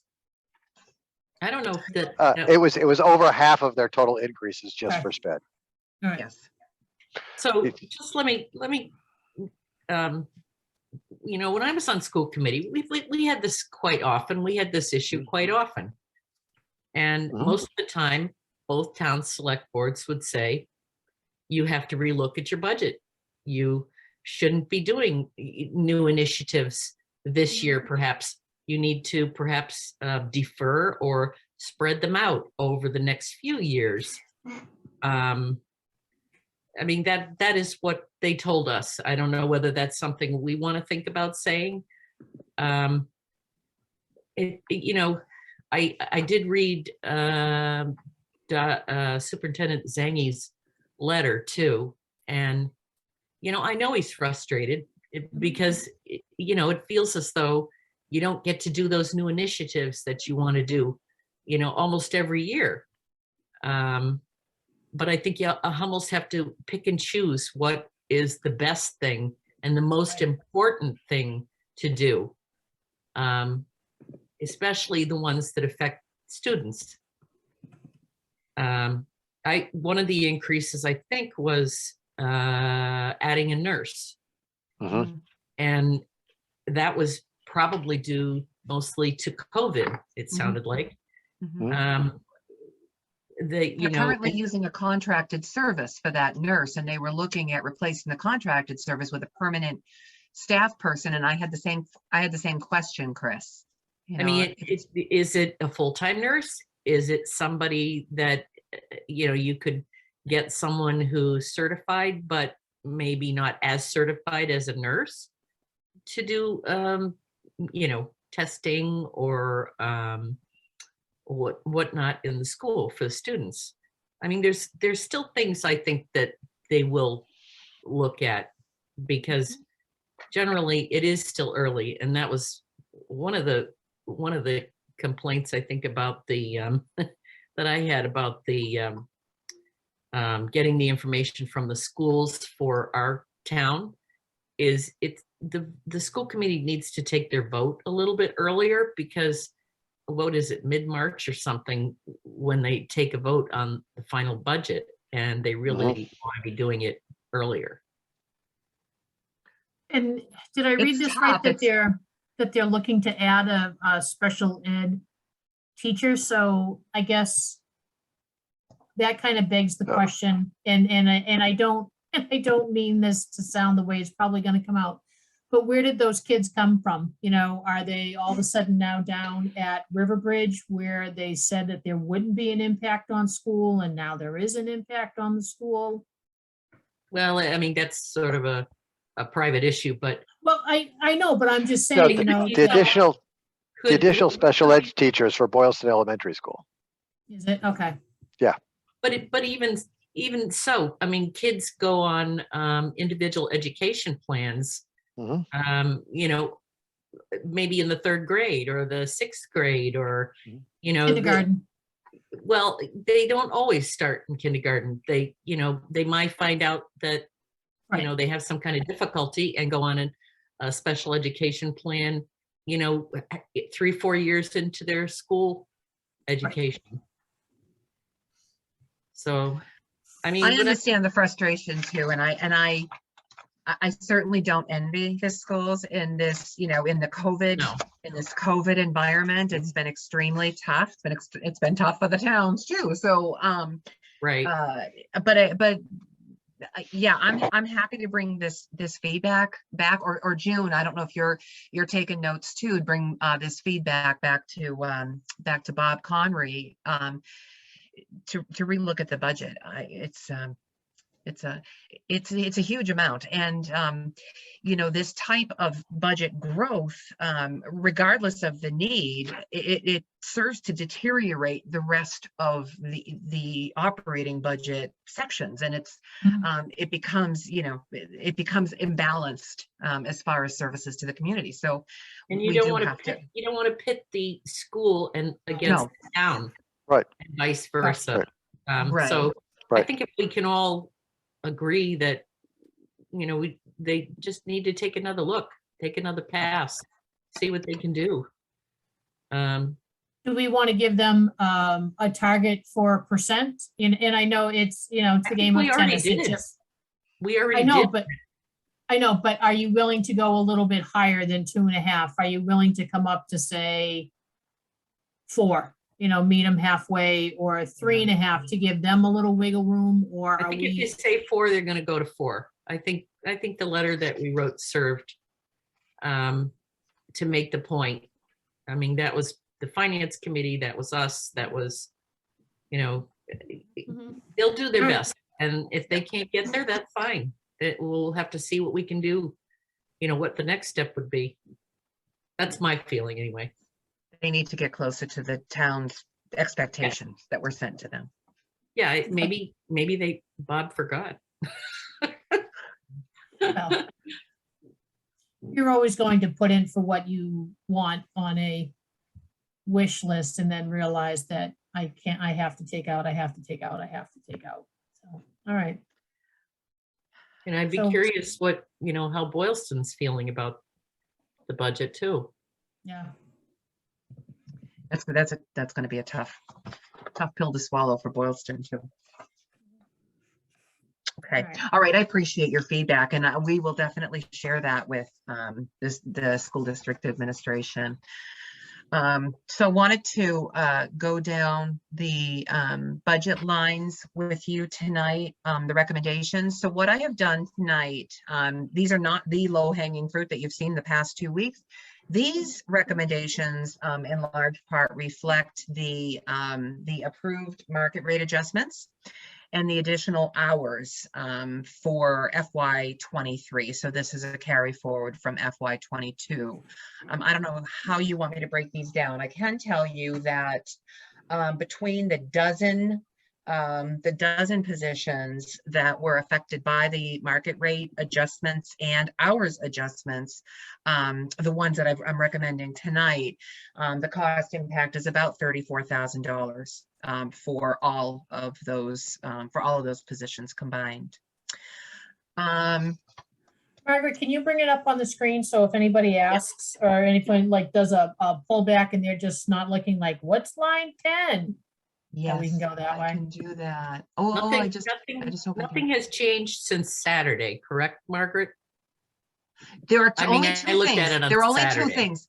There are only two things that I took off. The first one was police full-time wages, because June and I need to further discuss those this week with the chief. And also, what was the other one that I took off? I took off highway department part-time wages because that does not factor in administrative assistance. So it's only those two that I took off. I did not add anything. Okay. Okay, All right. that's So fine. selectman wages, full-time, that is 69,092. That's a 2% increase for COLA. Down to accountant salary, this is one of the positions. Both of these positions would be affected by market rate adjustments and additional hours. So these increases show here. Or I think line 13 we could do because you're zeroing it out to make line 12, or sorry. That's right. Yep. I am. That's right. Exactly. So there's a shift there. Yep. All right. Down to assessor's expenses and reval expenses. So this is a shift in software costs. The assessors are discontinuing their personal property software, which was previously captured under reval. Probably wasn't appropriate to capture it under reval. It really isn't an assessor's expense. What they are changing to is a software called Nearmap that is actually going to help their staff with accurate mapping, and it's going to help other departments as well as far as locations and measurements for buildings and things like that. So they are actually shifting a cost up to the assessor's expense line. So Margaret, that software, does that include any type of training, hands-on support, or is that just, hey, the software costs X amount of dollars, that's all you get? No. There's a subscription cost to that. Oh, hold out. Let me see. Hold on.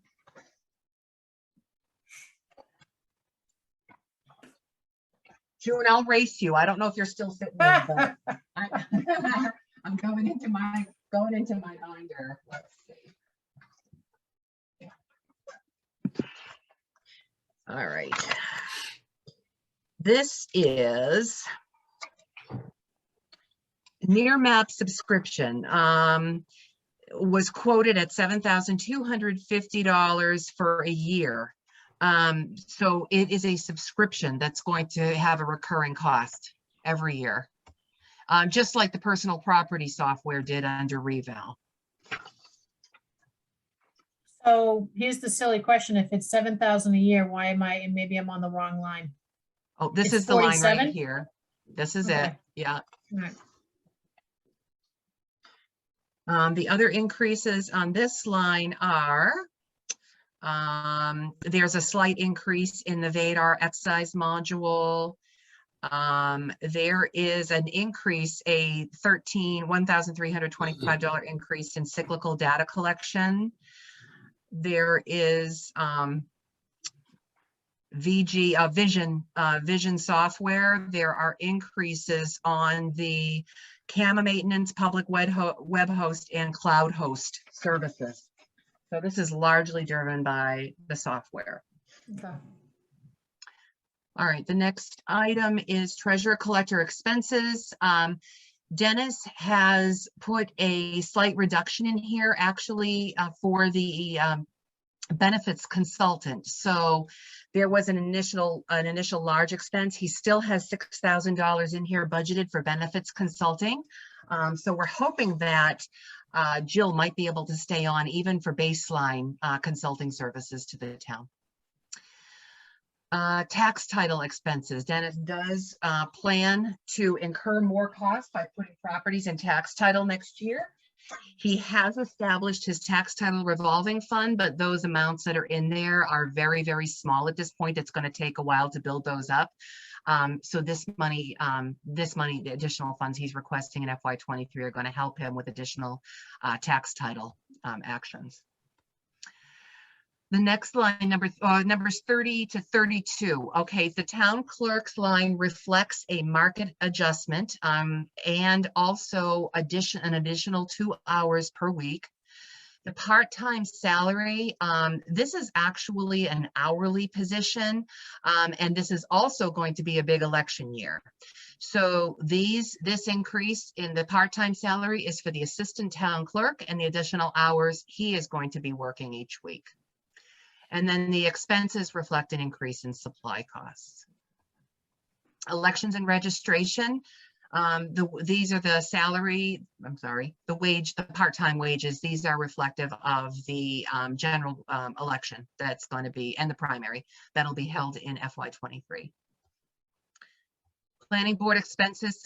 Planning board's budget came in level funded from last year, and they use this money to post legal ads, buy supplies, and things of that nature. Public building wages, part-time. Note that the part-time wages has been eliminated for FY23. This is the amount that is going to roll into the highway department budget for that combined buildings driver laborer position. So this money is moving over to highway for that combined position. The expenses are increased because of the additional costs for materials and service contract services for our buildings. One of them is the Norrell fire alarm for the Bullard House that actually hadn't been done, and it's been installed. So there are costs for annual inspections and things like that.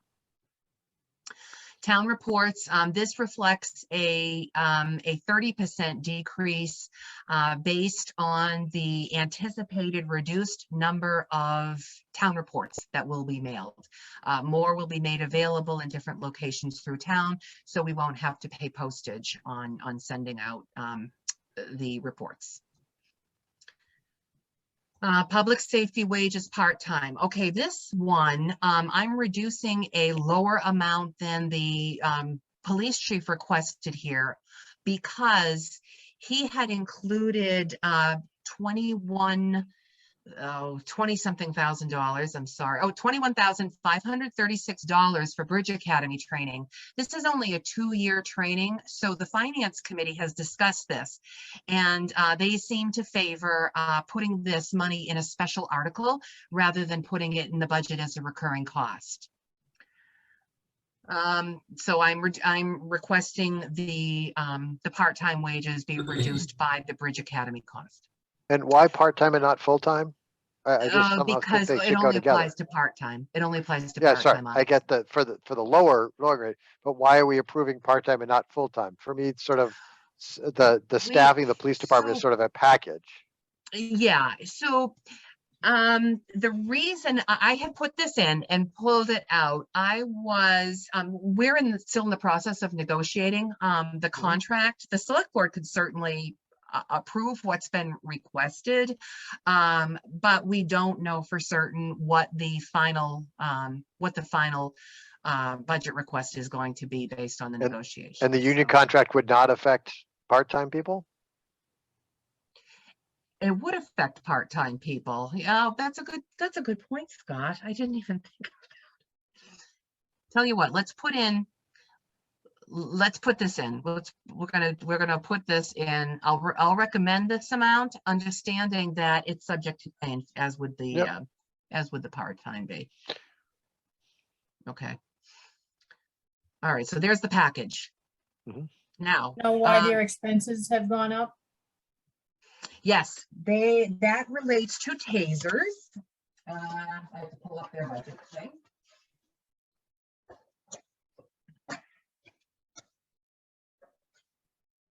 They have.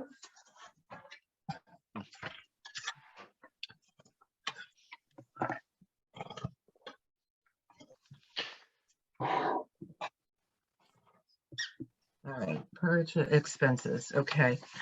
I thought he had summarized it too, but expenses increased due to gas prices and training materials for tasers.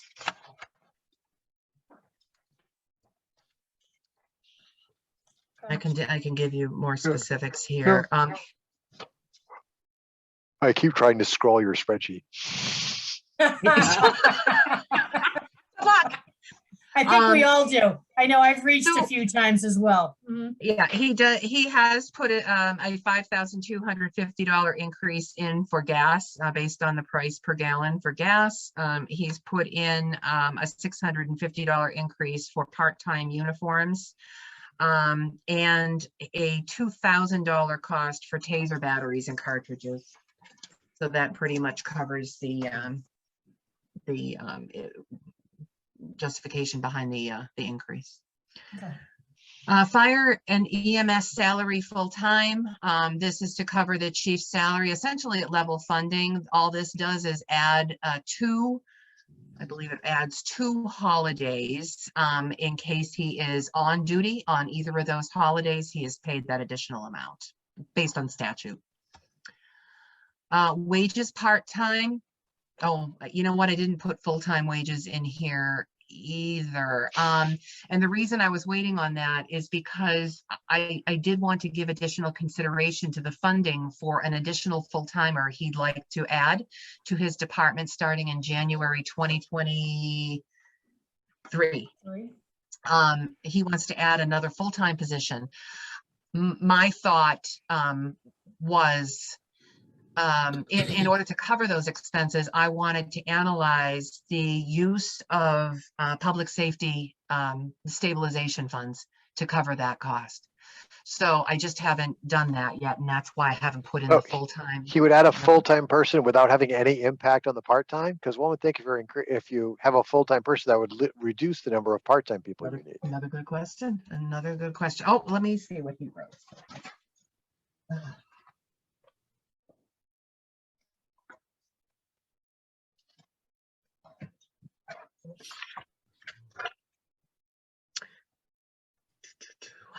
Personnel.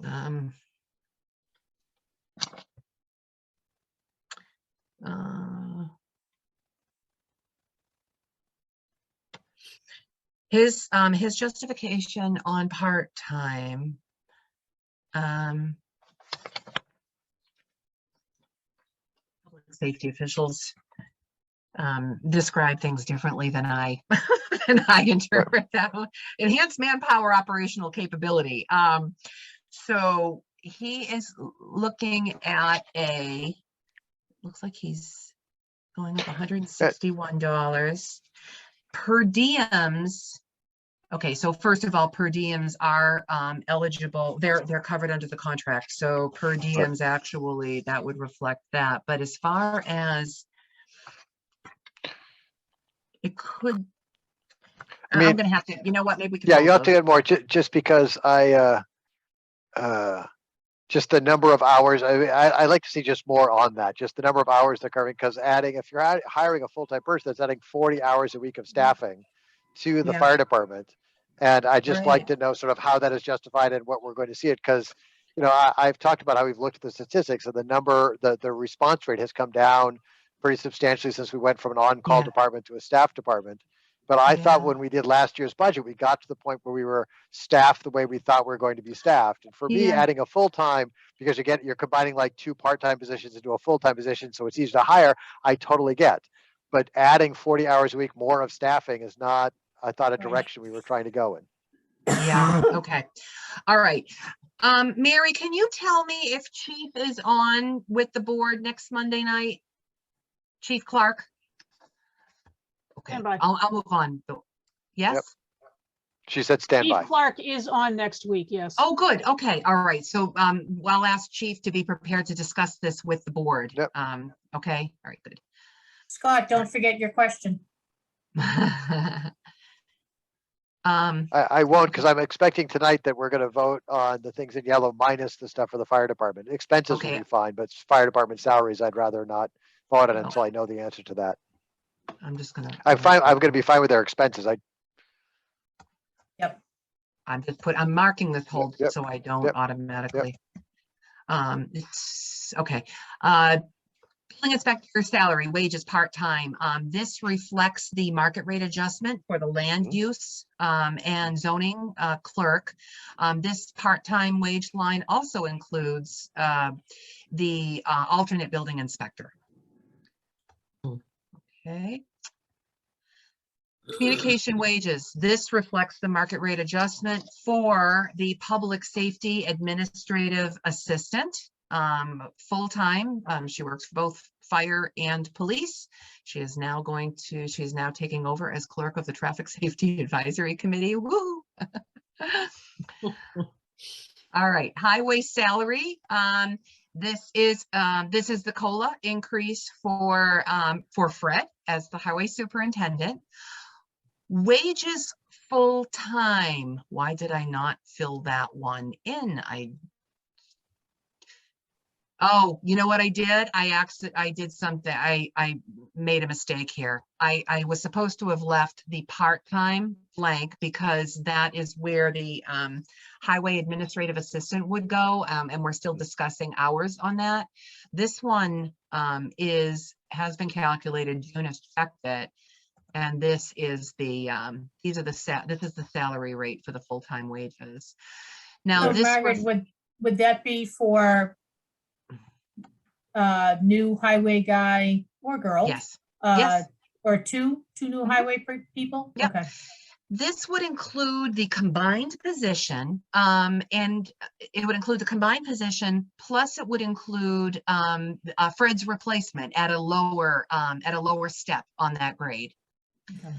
This also includes the market rate adjustments for the laborer, driver, and the heavy motor equipment operator. And then expenses, Fred has level funded them.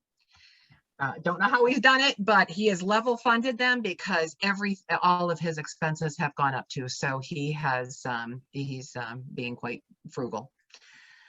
And one more thing that I did not do. Okay, snow and ice.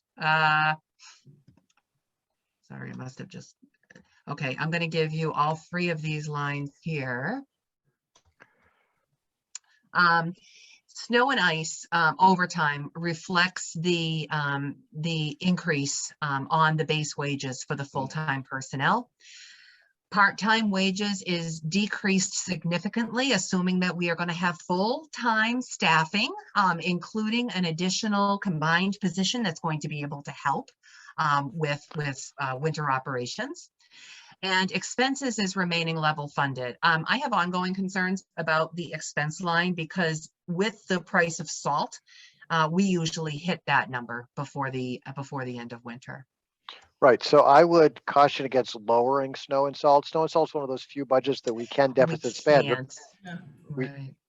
We can deficit spend snow and salt. Yes. And Yep. the state has a bunch of rules around your Mhm. ability to raise it. No, raise it? No, it's not raise it, lower it. I thought there were rules around making changes to it that we were reluctant to make too many changes to it. Right. June, maybe We you could help me can't- out. Yeah, we can't lower that. We're not allowed to lower the bottom. If we lower the amount of appropriation from the year before, then we cannot legally overspend it. If we Right. Right. level it or increase it, then we can, but if you decrease it, we can. Right, so if we decrease it, in other words, if we decrease this, we have a bad winter next winter, we could be in trouble. And so I would try to Absolutely. make sure, and so it could be what we want to do is That's lower interesting. part-time wages and increase expenses, because you wouldn't have to increase it much, like if you went to Yep. 87.5, 87 your grand. net, Yeah, yeah, 87.5.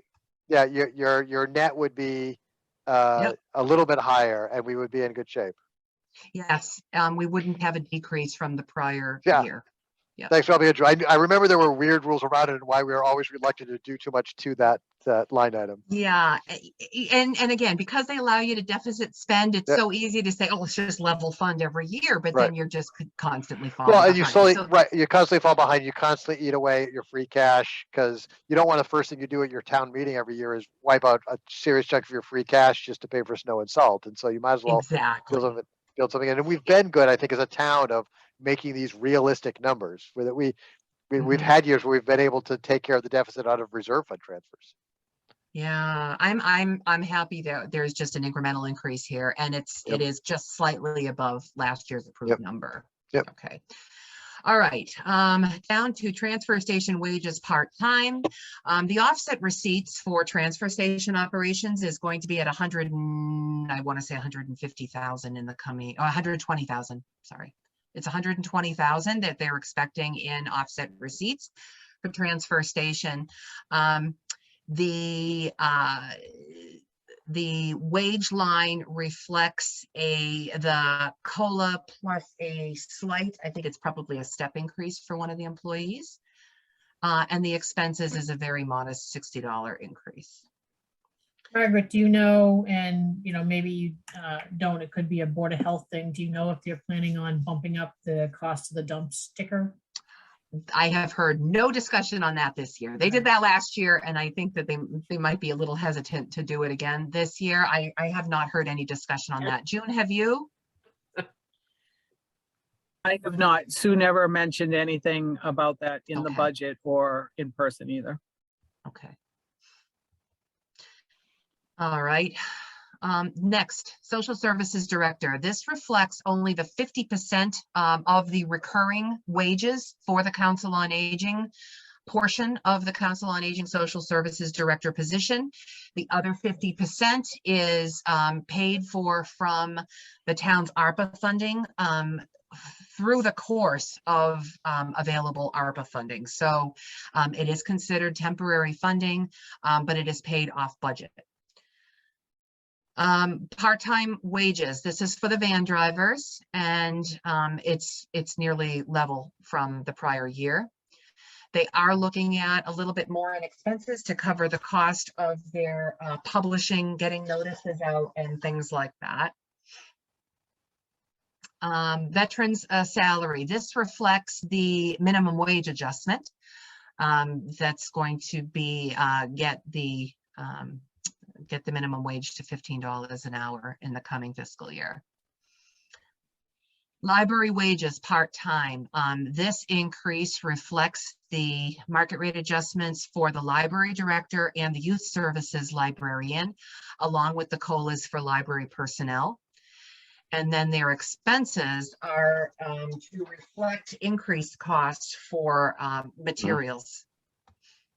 I assume the library also has some increase in wages due to the increase in minimum wage as well. They do. They have pages that are paid minimum Mhm. wage, so that would include that, yes. All right. Okay, I'm gonna hit workers' comp and property liability insurance all in one. So Mary and I met with our insurance, our Meyer rep. And first of all, our workers' comp is increased by approximately 10% because we are showing a higher utilization history for workers' comp.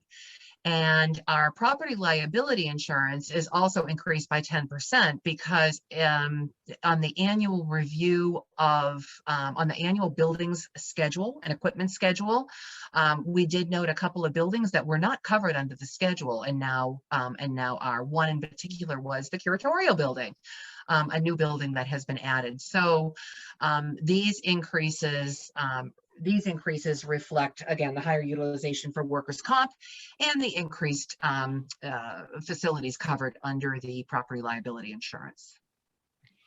Unemployment insurance is decreased significantly. Last year, you might remember we bumped it up significantly because we weren't sure what kind of COVID unemployment costs we would incur. So that's gone back down to $25,000. Chapter 32B insurance, health, dental is level funded at $665. This still allows for, I think Dennis said, 2 additional individual and family plans in case there are any additional subscribers. And then finally, police and fire, sick and accident insurance is estimated to go up 5%. This is based on the personnel census, or the number of staff we have employed here. As the number of staff goes up, the number of those covered, the cost for insurance goes up. And that's it And then, for today. and if on chapter 32B, even if we today said we're going to remove elected officials from eligibility from insurance, we are not mean people, so that wouldn't affect that wouldn't take effect that second. And so we're not going to see it. We won't, even if we were acting fast, we're not going to see a lot of savings on that in fiscal year 23, correct? There could be significant savings. I know that the board's not going to do something immediately. So unless the board did choose to do something immediately, there would be, yeah, because it's a little over $100,000 that would come off. Right. So, but that's not going to happen. So. So anybody have any questions on these? There are very few lines left. I've left Medicare blank. There are a few other lines that have not been filled in yet that we just need to tidy up. Tidy up loose ends on this week, and then get you a final list. I am fine moving. I'm going to find moving those in yellow, except for the fire department lines. And I'll second that. All right. Margaret, as always, Margaret June, Margaret/June, thank you for everything that you do. Stone Eye? Hawkins, aye. Keefe, aye. Someone else is going to have to ask the fire department question next week. I won't be here next week. Oh, that's right. Hey, let me put it in my book. Although It's a notebook. I've done the time zone change difference, and if I can figure out a way to do it, I will still try to attend, but don't count on me being there. All right. Are you willing to share Scott, where you're going to be? I hope it's someplace fun. I'll tell the long story later on, but I'm going to be in Buenos Aires, although that wasn't my original plan. In fact, Buenos Aires wasn't even my second or third plan. So Scott, if you want to kind of like write up your question and shoot it over so I can ask it exactly and not diddle from my notes, that would be great. Well, and if I write the question, I'll also include you, Margaret. I'll include the chief because that gives him the chance to be the most possible prepared and give the most complete answer. Okay, thank you. All right. All right, scooting down, scooty. Coffee talk. I think it went well. Lots of good feedback on that from folks. Had a few first timers that had gone and very much enjoyed it. So, kudos to us to keep doing it, especially with the wide variety of topics that we have. So I know that I put my notes back to Mary to be included in the minutes we approved earlier, but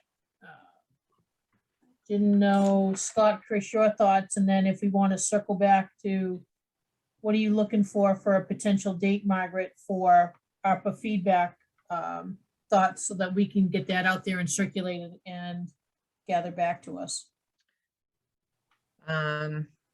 Honestly, I'd like to see a deadline by the end of February.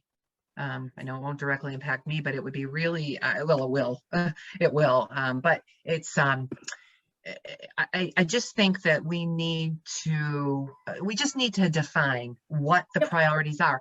And in addition, even though the board has complete authority to approve use of all of those funds, the board might choose to bring some of these things to town meeting, you know, for affirmation that these are community priorities. And so for that reason too, I'd suggest that we go with by the end of February.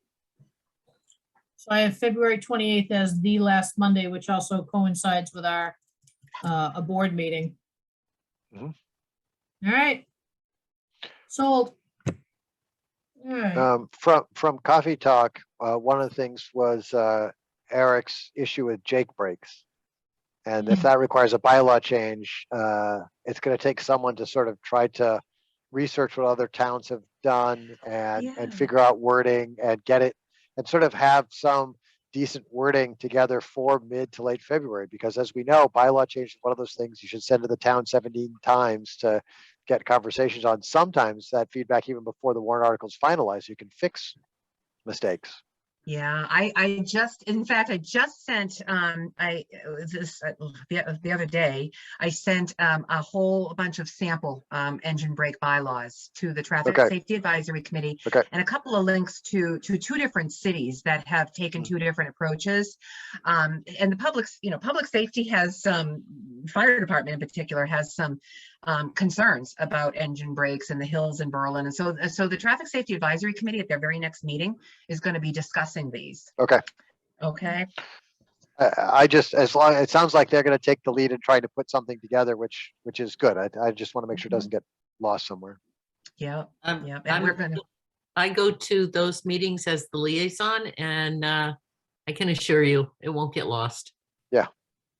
Chris, if you could also, when you talk to them, I had a resident who came to talk, Coffee Talk, and was concerned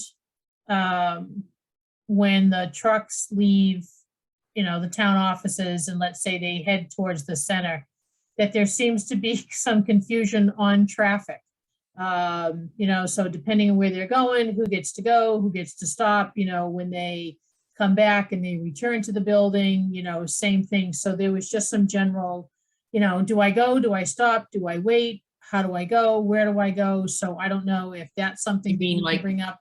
You mean like who has priority coming and going, whether it's the fire truck or an individual?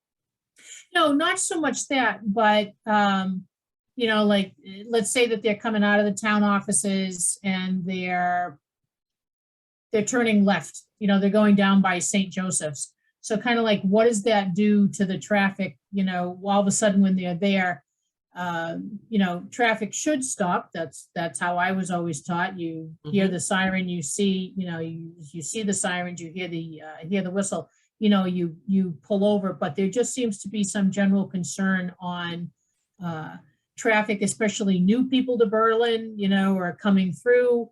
If there's anything that we can put up to remind people to stop, don't try and beat the truck, you know, as you know, you see them coming out and you're going this way, don't try and cut them off, type of thing. So just maybe some general practices that they could put out there, or, I think you know, as might the have truck to, is, you might have to go with me to the meeting. okay, all right, I can do that. Yeah, let me This know is when it is. Let me know when it Really is. and good I'll- discussion. Just a reminder that CMRPC is working on that 62 Route 62 corridor study, and that should be coming out in early spring. So hopefully that also provides a little bit of guidance. And It would be, Yeah. you know, it would be nice, because I mean, that light has blinked forever. That's there. I don't think it ever changes, but it would almost be nice that if it didn't blink, and, you know, again, thinking out of the box, if there could be signs, so, you know, kind of like at a stoplight, the trucks have the ability to, you know, to shut the lights off so traffic can't go. You know, I think we in Berlin know how to deal with it because we've been around that, not Rotary, but there. But people who cut through may not know where to go, where to do, where to stop when there's an oncoming truck. Ms. June? Yeah, back originally when the lights and everything were put up there, I want to say that they had them set up so that the apparatus could actually turn them to red.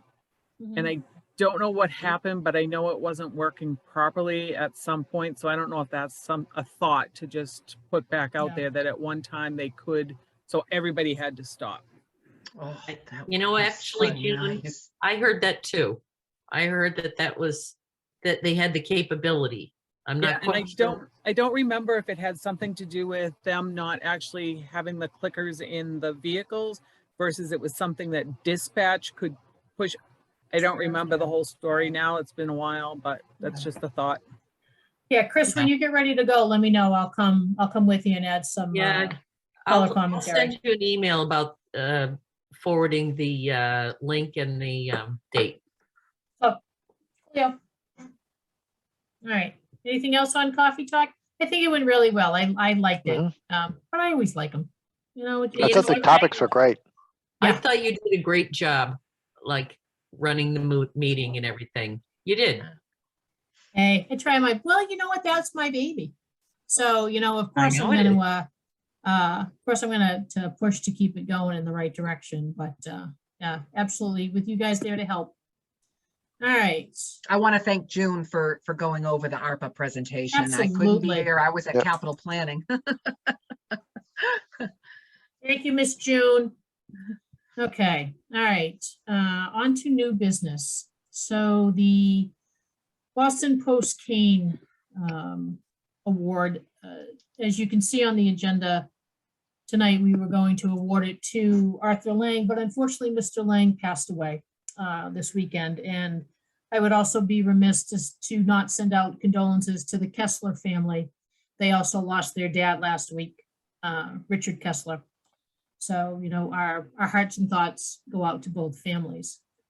So, of course, you know, this brings up the next question as to what do we do, you know, in the event that this happens again, that we're ready to award it. And I can tell you that I reached out to Mr. Lang's son, Jeff, and told him that we were going to give his dad the award. And he told his dad that he was going to get it. And Mr. Lang's comment was, hey, at least I finally did something right. I think that's an understatement. He's done many things right. But, you know, I don't know. I put this on the agenda again for next week to talk about processes, you know, what happens, you know, when the recipient passes away days before that we were going to give it, you know, do we give it to them Posthumously. Posthumously? Yes, posthumously. Do we, you know, acknowledge it but not give it? Do we go to the next person? I know that there is a residency requirement as well, that you may be the oldest person in Berlin, but have you lived here, you know, for 5 previous years, you know, and things like that. So we'd need some help from Eloise to help figure that out as well. So you know, tonight, if we want to discuss Mr. Lang, that's fine. If we want to table it until next week, when we can have some thoughts as to what to do, that's okay too. Well, I did see late this afternoon that there is a draft that changes the policy, adds some things, and perhaps we could just look at the policy. I believe Mary drafted it. And we could look at the policy and see if that includes. Oh, it's totally for board review. It was just putting in some feedback from Peggy Sardell, but. No, I thought it was good. I thought it was good, Mary. And there may be some additional things that we need to add to it also. So.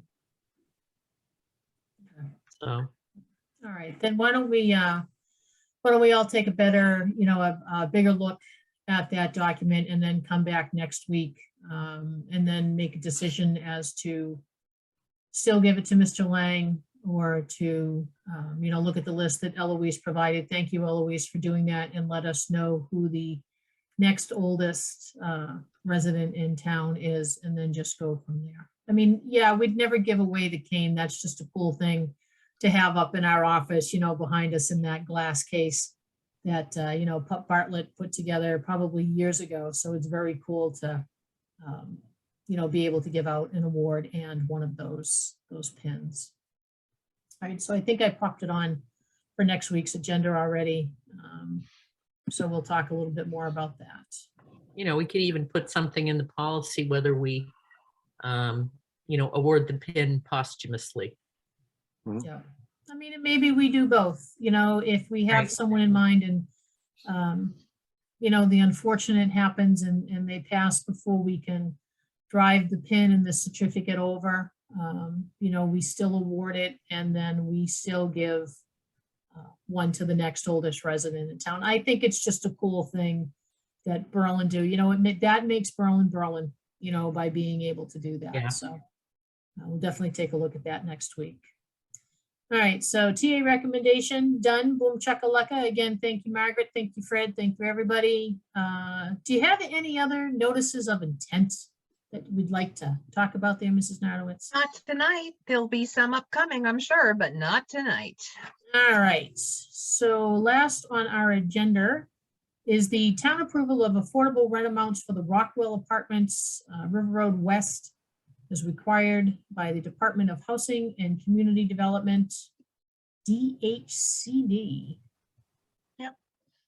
So my recommendation is that the board approve the rent subject to DHCD final approval. I will make such a motion. I will second it. I mean, the Alright. rent increase, and it was an increase, is what is in contracts and in rules and laws. And so they're not trying to, they're just basically following what is necessary. No, don't I'm think- just I just get concerned that we'll have a problem with,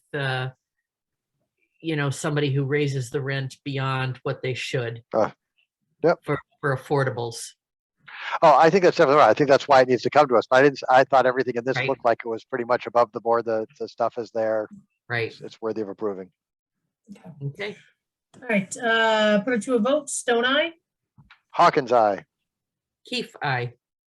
All right, we are down to Peg's fun favorite part of the agenda. Board questions, comments, liaison, updates, go. I said my stuff all throughout the meeting. Ms. Keith? Well, I have actually attended 1, 2, 3, 4, 5 meetings since our last regular meeting. Look at you, show off. Okay. Well, I don't know. I think we covered a lot of them because they were IAC and Traffic Safety Advisory. So ZBA, I attended on the 12th. The 275 Central Street hearing was extended to February 9th.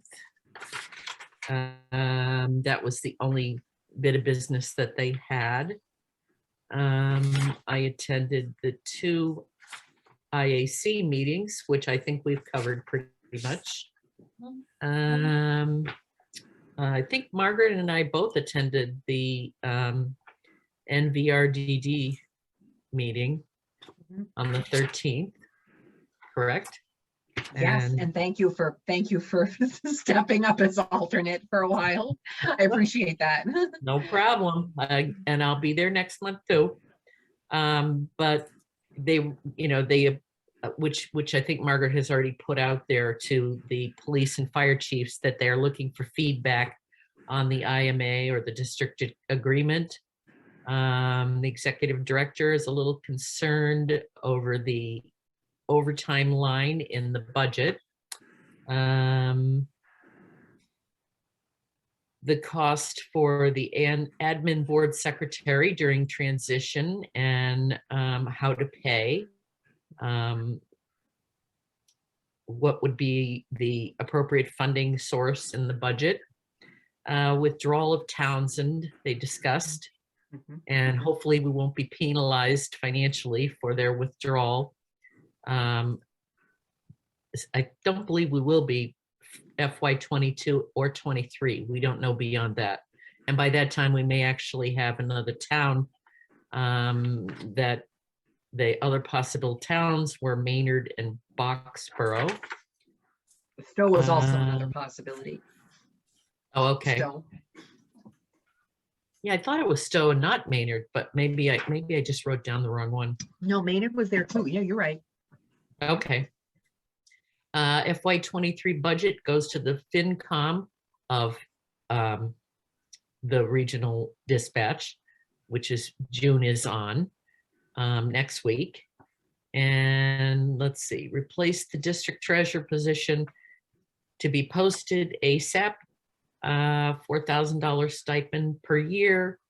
FinCom will recommend. And the next meeting is February 10th. And I think the last one was the Traffic Safety Advisory Committee, which we have already talked about. Okay. So that's it. All right. I just had 2 quick hits. I can do it in a minute or less. So again, thank you to Fred. I know he's not here anymore, but to getting that sign up on the blinky signs regarding seniors needing sand. Bob Blair reached out tonight and just let me know that he reached out to Lowe's, and Lowe's is going to donate some of the blue buckets for that. And Jan will be running the article and the item, I believe, this Friday. So he's hoping that between the signs and between the item that there'll be some more. There's about half or a dozen residents have stuck their hand up and said, hey, I need a bucket of sand. So that is. So how does the sign read? Says Berlin, something to the effect of Berlin seniors, need sand, call COA or something like that. You've got to drive through the town slow enough to be able to read it. I was coming out of Pleasant and sat there much to the dismay of the person behind me as I was reading the sign and really didn't care. So yeah, it's just, 3 screens. Somebody might ride by and think it says, might ride by and say, did that just say seniors go Yeah. pound sand? That's right. Seniors go pound sand. No, seniors like need a bucket of sand or something like that. Bob, he wanted to be witty, but tried to keep it as small as possible. And then All right. there was a follow-up from, oh my God, I forget the gentleman's name, Michael somebody. He was supposed Michael to come with Potman. Susan. Thank you. He was supposed to come with Susan to the to our coffee talk last week, but schedules got kerflunky and he couldn't make it. But he said that probably April 5th, which is a Tuesday, that they would be having a meeting on logistics. So I'm wondering if maybe the week before or so, we ask Susan and or Michael to come to our meeting and just try to give like a quick overview of what's going to happen or their input so far on the voting for the school committee.